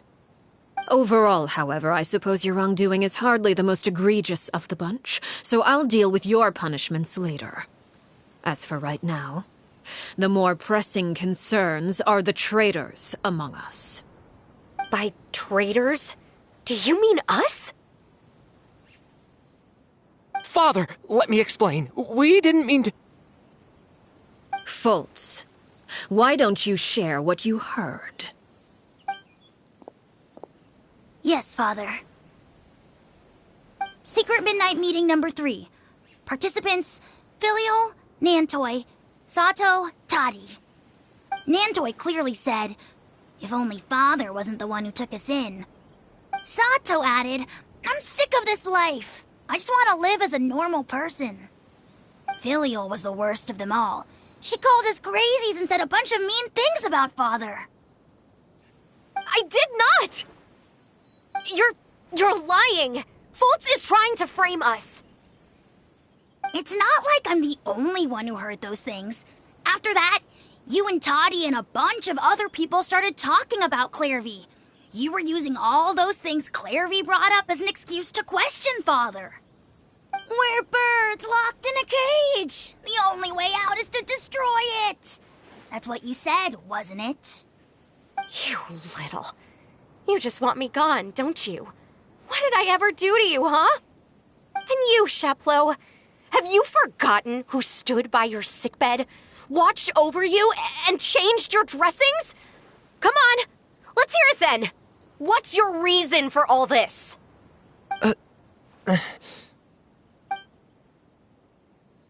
You're wrong, Filial. We don't want you to die. You're our family. Liar.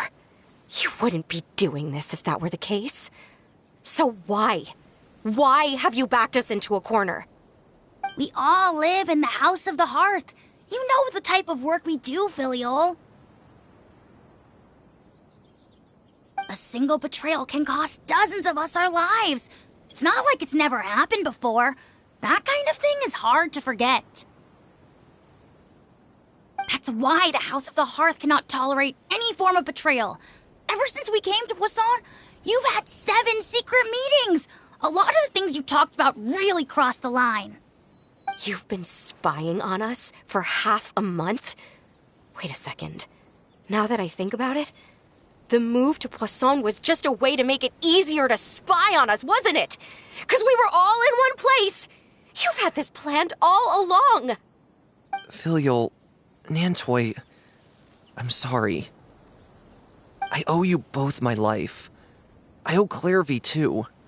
If it weren't for all your help after I got poisoned, I wouldn't be standing here today. If this were any other situation, I would do anything to repay that kindness, even if it cost me my life. But rules are rules. I'm sorry. My hands are tied. Why? Why? That's enough, Filial. We made a mistake, and we should own up to it. We broke the rules, plain and simple. And now we have to face the consequences. I'm sorry, Sheplo. Fultz. I'm sorry, Father. We accept our punishment. Chapleau, according to the rules of the House of the Hearth, how should these traitors be punished? All those who betray the house pay with their lives. And so it shall be.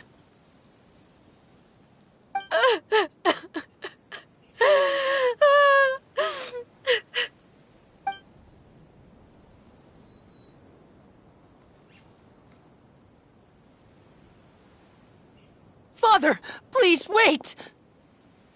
Something you want to say, Linny? Please reconsider, Father. What Filial and the others did, does it really count as betrayal? We all come from broken families. From the very first day we joined the House of the Hearth, we wanted nothing more than to make it a real home. But the truth is, none of us know what a real home should look like. I'm not saying I have all the answers. All I know is this. Killing Filial and the others may uphold the rules, but doing so will only bring us further away from being a real family than we've ever been. So please, Father, please reconsider. I agree with Linny. Father, please. Linny, you...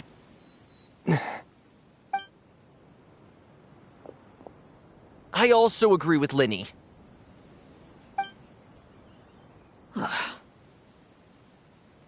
An order once given cannot be rescinded.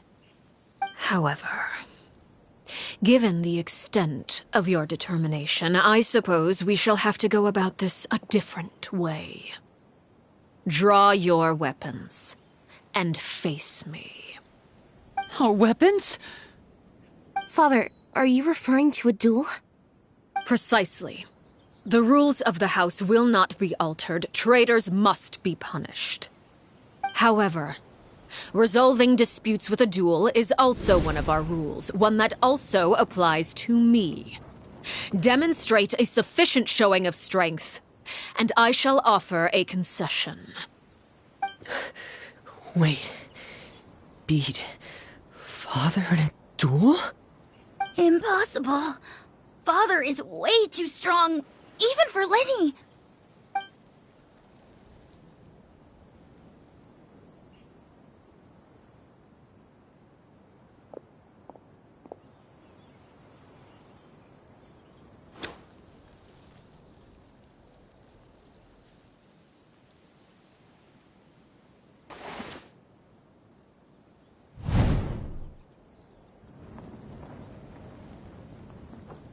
Did you hear that, Traveler? Linny and the others have to duel the knave. What should we do? Can they really win something like that? If they lose, those people from the house are really gonna be executed. Hey, are you listening?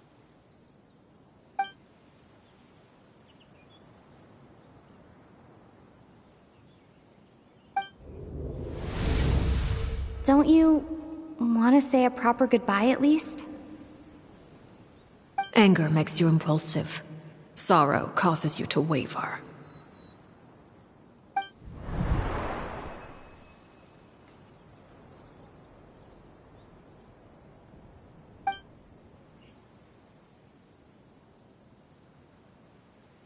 Oh, looking at that expression on her face, she seems really serious about this. Guess that means there's no chance she's throwing the duel on purpose, huh?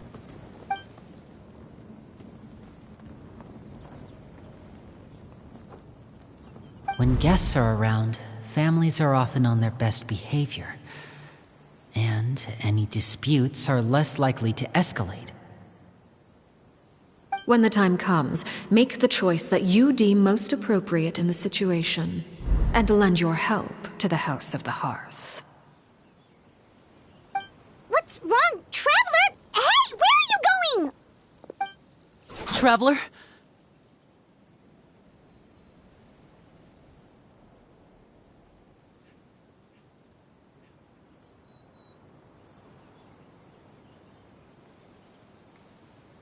You're asking to join the duel against the knave? I'll allow it. We do have a ready-made dueling ring at our disposal, after all. All I would advise is this. Keep a firm grasp on your weapon, and give it your all. Any less, and you may just lose your life.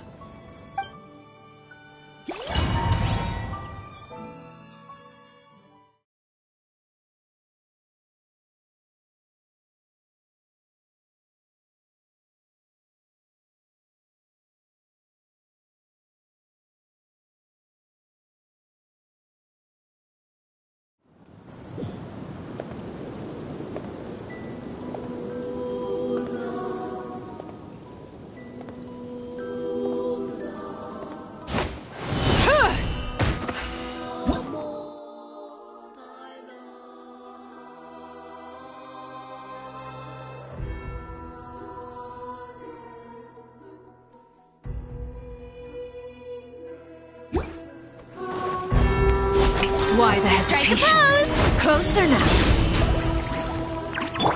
Now's our chance!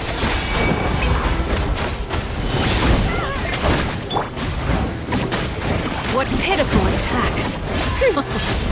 I thought I taught you better.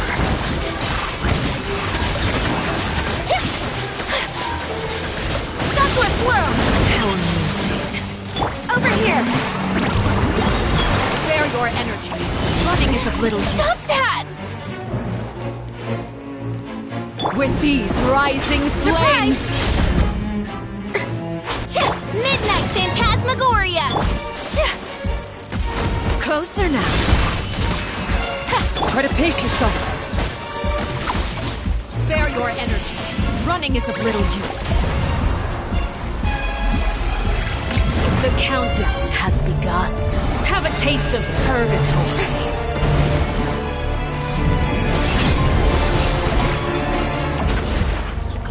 Now's our chance! With these rising flames!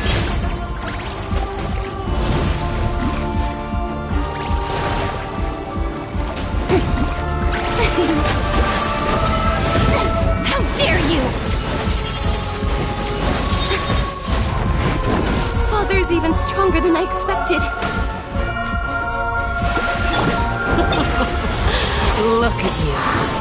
Trapped like a bunch of helpless ants. Spare your energy. Running is of little use. By royal my apologies. Try to pace yourself. Fly tangled in a web. How amusing. With these rising flames. Brilliant!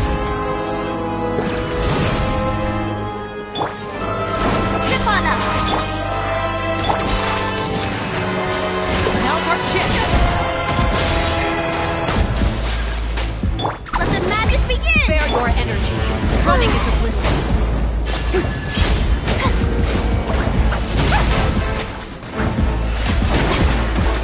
May I present? How amusing. You alright?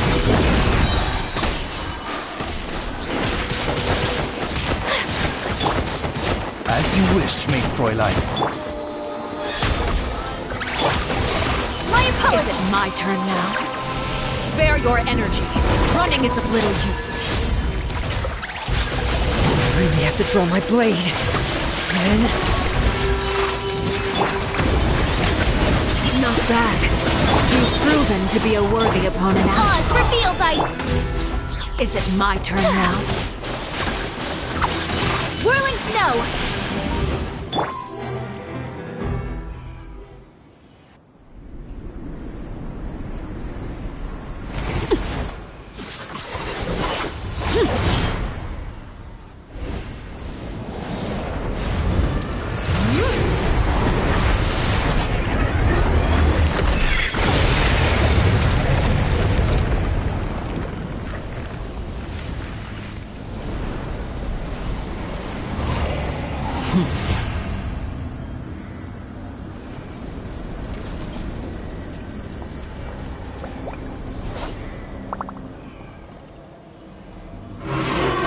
Alcatraz has been seared away. The show begins! My blade is all that remains. Over here!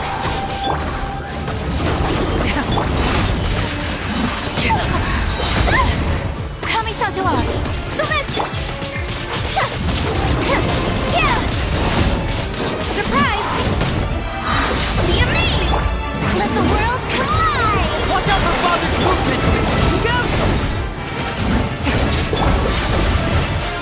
My apologies!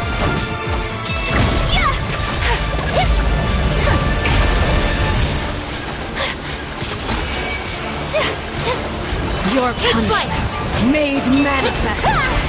Now's our chance! Over here! The show begins! Shimana! Oz for... Sometimes only the beginning.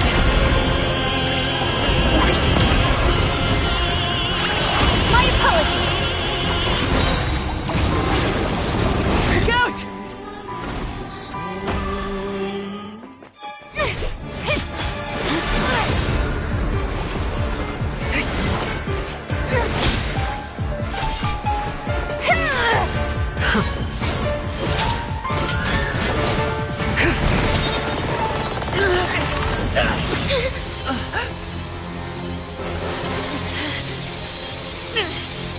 You should know better than to crowd in one place.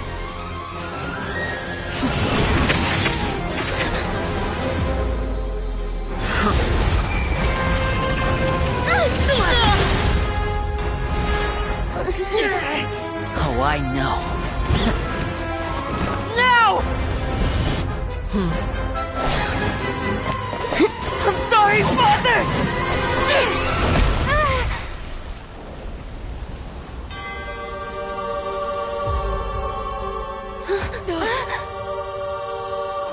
Sorry for what? This pitiful excuse for an attack.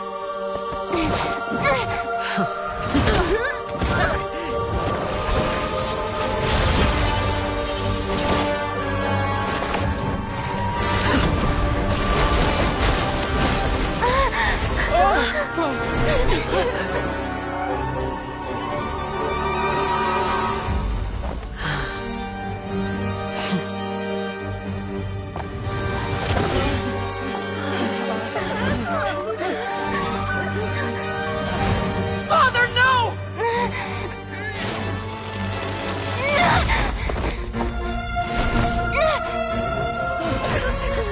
Made it out, did you? You're stronger than I expected.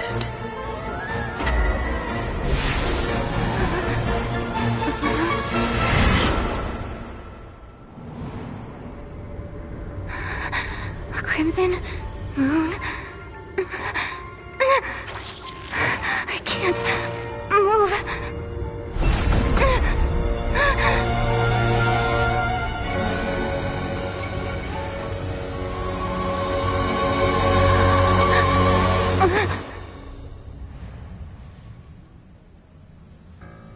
Still, not strong enough to beat me.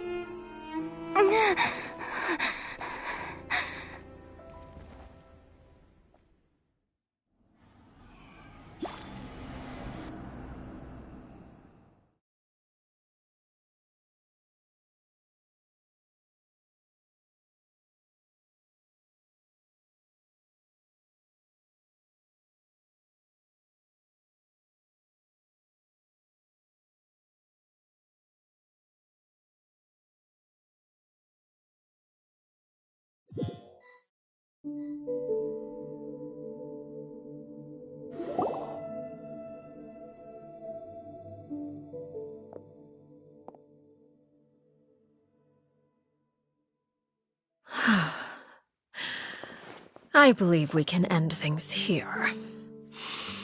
It's not often that we get to enjoy the company of guests, after all. We wouldn't want things to get too out of hand.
Brother, are you all right?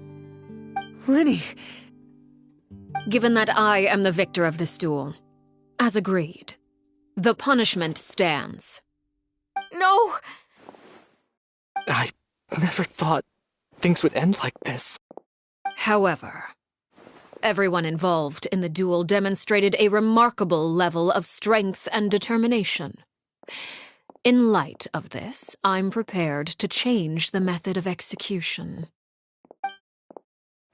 Elwar, the bottled flames I gave you for safekeeping. Do you still have them?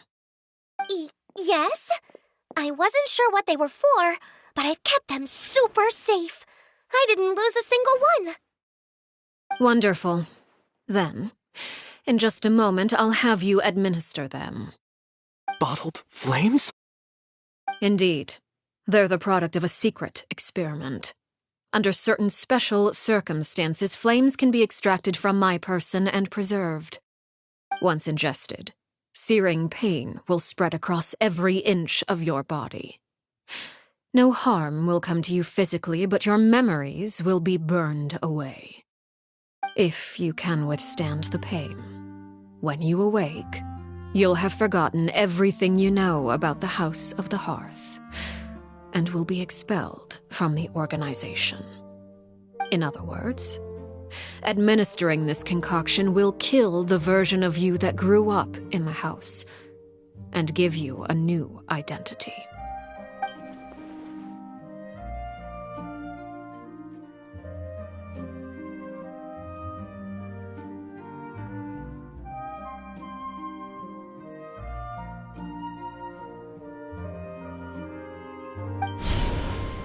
Memory is a mysterious thing indeed.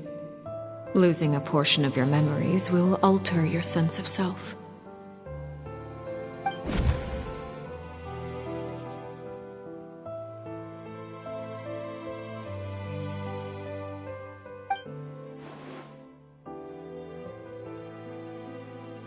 So, you're just letting us go, Father?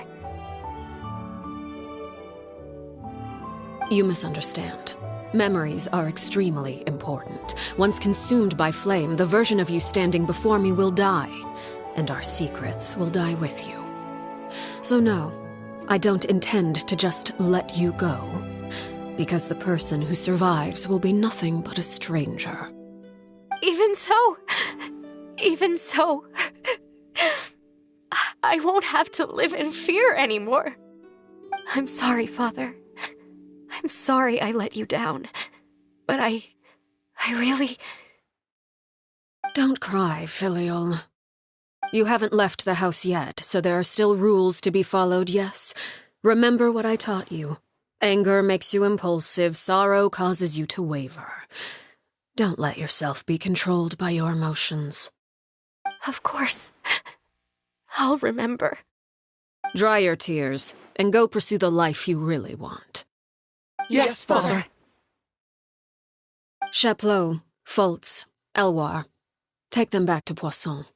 And bring Linny and the others as well. I prepared 3 extra vials of bottled flames. As for whether to take them, the choice is yours.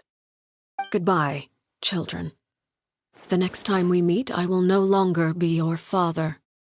Thank you for all you've done for the house. I hope you have bright futures ahead of you.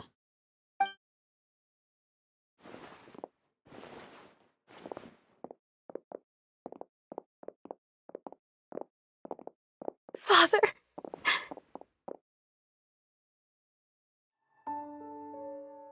Let's go.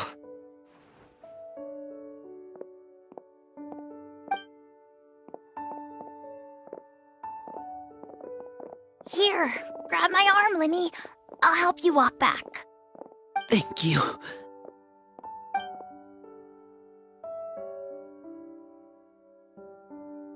Clairvy.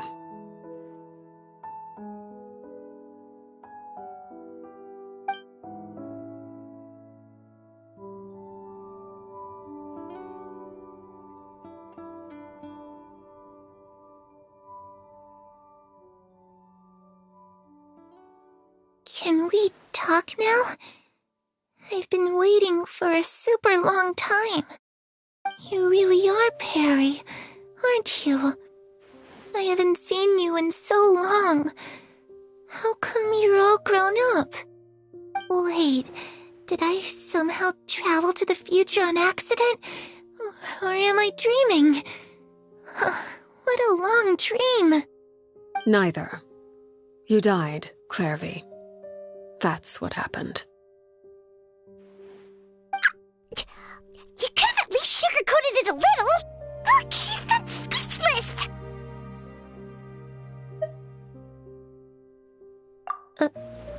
Oh. Okay then. Huh? That's it? You accepted it just like that? Yep. If that's what Perry says happened, then I believe her. Perry wouldn't lie to me. Plus, I don't really need to know why I'm like this. I'm more curious about what happens in the future. If you're a harbinger now, Perry, that means Mother is gone, isn't she? Can you tell me about it? I want to know what happened to her. And to me. You never stopped trying to defy fate. At first, no one believed you. You could only vent your frustrations to the moon. In fact, you often sought comfort in the night sky. You wanted to see the aurora, so one night we promised each other we would go to Snezhnaya to see it together. Later on, you tried to run away, but you were brought back each time. Mother spared your life, but it wasn't out of kindness. Instead, she decided to make an example of you by slowly torturing you over time. That way, the other children would know what happens to traitors. Still, you never gave up. Mother hoped that through ruthless duel after ruthless duel, she would be able to crown an ultimate victor among the children she raised. But you called on everyone to unite, to fight to a draw in order to reduce casualties. Your efforts may have only delayed the inevitable, but still. You gave them hope. You tried everything you could think of, but every attempt ended in failure. Still, you never turned your sword on Crucibina, and you never turned it on me. On that gloomy day, you told me, "For the last 16 years of my life, I've done everything I can to fight for freedom. But now, I realize that the only freedom I truly possess is the freedom to choose to die." I never imagined I would say something like that. I must have been feeling really worn down. But somehow, I still think I understand. According to Mother's plan, only one of us was going to make it until the end. And I always hoped that person would be you. If I could do it all over again, I still don't think I would make a different choice. Even when I first met you, I knew you'd be able to do what I couldn't. Is that so? Even now, I'm not sure I truly understand what kind of freedom you were trying to pursue. But as the head of the House of the Hearth and as the children's father, I've tried to give them the most basic of freedoms. The freedom to choose their own fate. It's something I discussed with the Eudex of Fontaine. The children who want to leave the house will have their memories wiped clean of all secrets pertaining to the organization. In return, they will be allowed to live a normal life in Fontaine without being prosecuted for their past. Of course, I won't simply hand freedom to them on a silver platter. They have to fight for it and prove themselves worthy of it. Only freedom that is earned has true value. That's more than enough. That's exactly the kind of life I was fighting for. You know, Perry, I think you're a pretty amazing king, and a really great father, too. I'm really happy that you're the one who took over the house. I guess I do have one regret, though. I still haven't seen the outside world.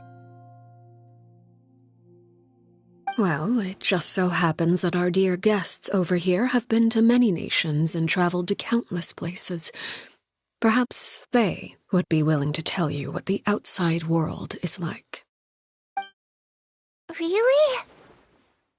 Of course! We've traveled all over the place. We've got so many stories, we could probably talk your ears off for 3 days straight!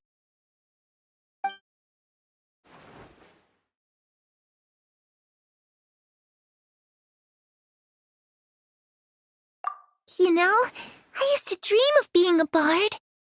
Playing the lute while singing into the winds of freedom. Even if there was no one there to listen, I would have continued to sing no matter what.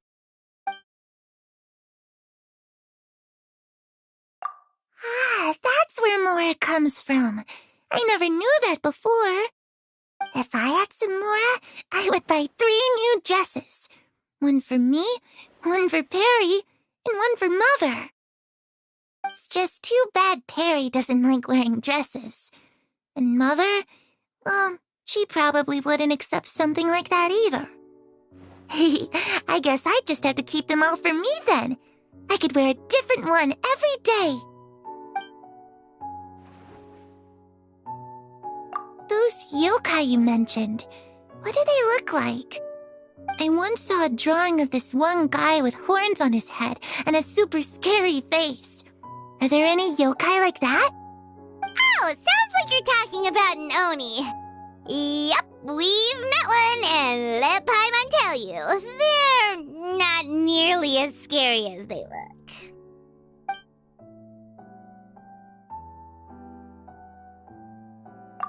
I was always too afraid to skip Mother's fighting lessons. But at the academia, I bet you could do all sorts of secret things in class. Things that have nothing to do with studying. I'm just kidding. Being able to study whatever you want without having to fear for your life actually sounds pretty great.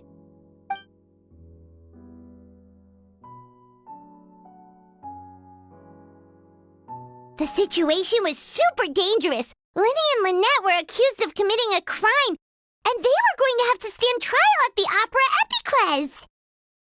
Oh no, that must have been hard for all of you. What happened next? Don't worry, we were able to turn the situation around super quickly, all thanks to Detective Paimon, of course. How'd you do that? Come on, tell me. Okay, so it was like this. After the failed magic show, we rushed to the scene and...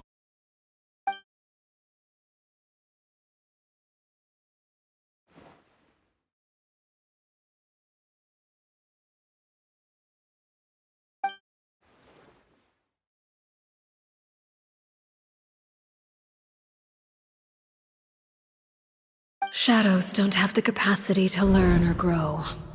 Any new information they encounter is quickly forgotten over time.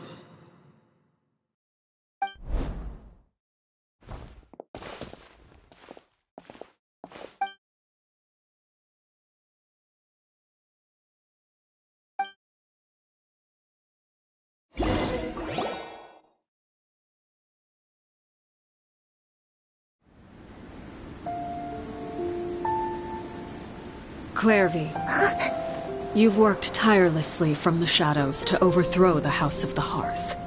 Now, by my authority as the Knave, I shall announce how this matter ends. You are hereby expelled from the House of the Hearth. You are no longer tied to this place, nor are you bound by its rules.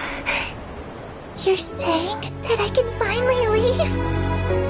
I get to experience the outside world as well? Oh, I almost forgot. There's no getting older for me. Still, seeing who you grew up to be makes me really happy, Arlecchino.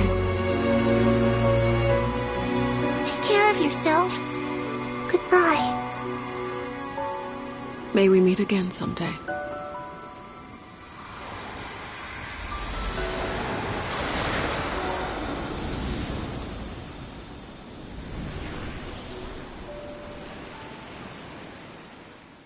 Clairvy. She left so soon. Paimon didn't even get to finish her story. I also have certain sentiments left unsaid. I wanted to tell her that the aurora I saw in Snezhnaya was just as beautiful as the ones in the pictures. But a shadow's memories reset at dawn. Had we delayed any longer, we wouldn't have had the time to say goodbye. Whatever regrets may linger, let them be lost to the coming of a new day. Father? It's Linny! Hey, Linny!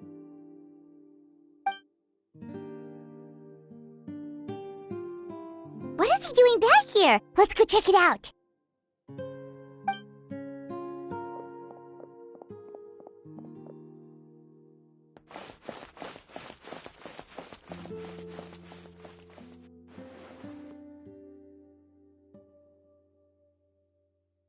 Father, the bottled flames have been administered. Filial and the others have left the house. And you? What have you decided? Thank you for giving us that choice, Father. But we never wanted to leave the house. It's the only home we've ever known. Lynette and Fremine feel the same way. They're recuperating back at the Hotel Bouffe d'été. But I decided to come back and tell you where we stood. I'm sure you're well aware of the expectations I have for you. I want you to follow in my footsteps and become the next king of the house. Yet you seem to have different ideas. I must admit, I'm rather surprised by your decision to stay. There's nothing wrong with choosing to live a quiet life. Leading this organization is a heavy responsibility, one not so easily carried by someone forced onto the throne. I just never understood what you saw in me. What made you believe I was deserving of that throne? You're brave, talented, and, most importantly, you cherish your family. You would do anything to protect them, even if it costs you your life.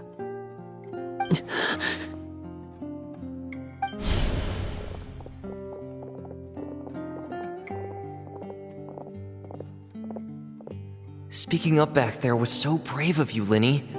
It's all thanks to you that we were able to convince Father to back down. You're a hero, Linny. Hero. Father is the real hero.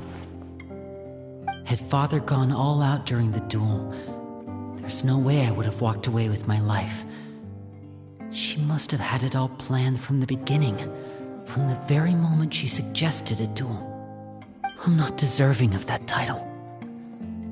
I'm not strong enough or smart enough. You're wrong. In my opinion, all you need to be deserving of the throne is conviction and the necessary strength to act on it. We may have different ideas of what it means to be a family, but you can hardly be said to lack conviction. What you truly lack is strength. For someone of your talent, though, that's something that will come with time. Even without that strength, you still chose to face me in a duel, even though the odds were stacked against you. That capacity to honor your convictions is what I truly see in you. Father. No one knows what the future holds, what tragedy or triumph may be in store. Being at the head of this organization requires the strength of will to face whatever comes. Caution will only hold you back. If reaching a certain standard were required to go after what you want, I would never have succeeded in killing my predecessor. Back then, there was still a considerable gap between our abilities. Strength may decide the ultimate victor, but those who let a lack of strength dictate their decisions or undermine their convictions will never be worthy of the throne. I understand, Father. Thank you. Children must grow up to surpass their parents. Only then can a family continue to flourish. The road ahead is not an easy one, so I'll ask you one last time. Are you certain you want to stay? You've done so much for me, Father, and that kindness must be repaid. Plus, with Project Stuja at hand, there are many dangers ahead, and I, for one, don't intend to back down. Protecting my family at all costs. That's my conviction. Then you're welcome to stay. As for Project Stuja, you need not be too concerned. If those cowardly businessmen and heartless dignitaries try to take us down, I'm prepared to teach them a lesson. Having members who longed for the light was our organization's last weakness. With those members no longer among our ranks, the House of the Hearth is like a spider hiding in the shadows. We need only wait for our prey to come to us. At present, our imperative is to use their plan to our advantage. In doing so, A crimson moon shall rise amid the frigid blizzards of winter. No demonstration of loyalty shall go unrewarded, and no sacrifice shall be in vain. As for the two of you, whether we meet again as friend or foe, I'll remember the camaraderie we shared in this moment. No matter how arduous the journey ahead, I hope we both reach our desired destination.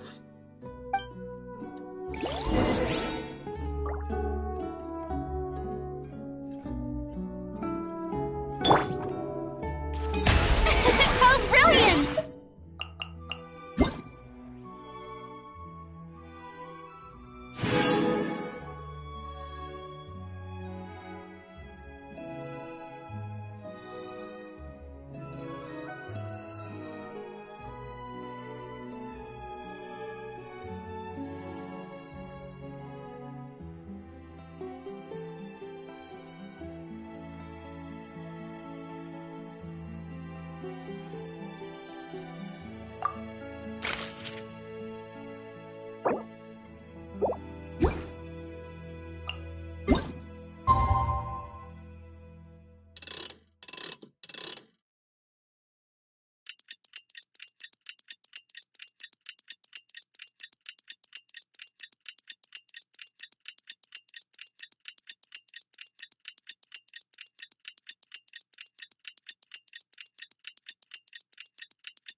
Didn't Linny say that Lynette and Fremine were recovering at the Hotel Bouffe d'été?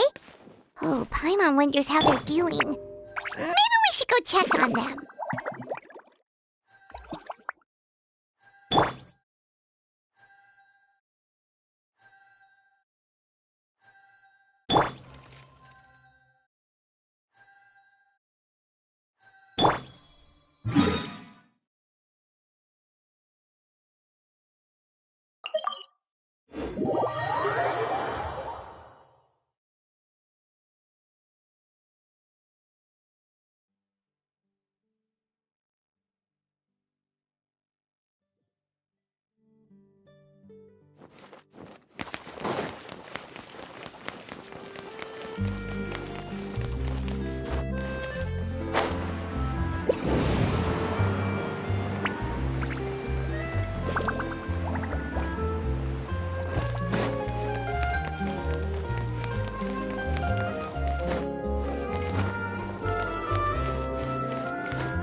Lynette? Fremine? How are you feeling?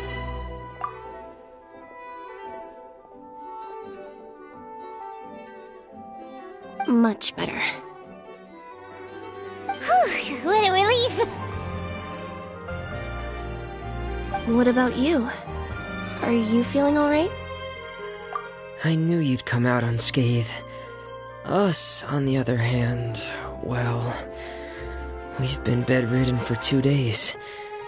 I couldn't even turn over. Oh, and I wanted to ask, is Clairvy gone? Linny and the other members have left Poisson and returned to the House of the Hearth. According to him, there haven't been any more sightings of a spirit roaming the house. I see. I'm glad. Father came to check up on us 2 days ago and told us about what happened with Crucibina and Clairvy. Actually, I've met Crucibina before.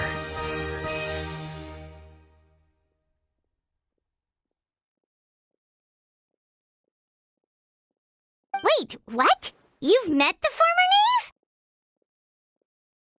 knave? Crucibina died a year after Clairvy.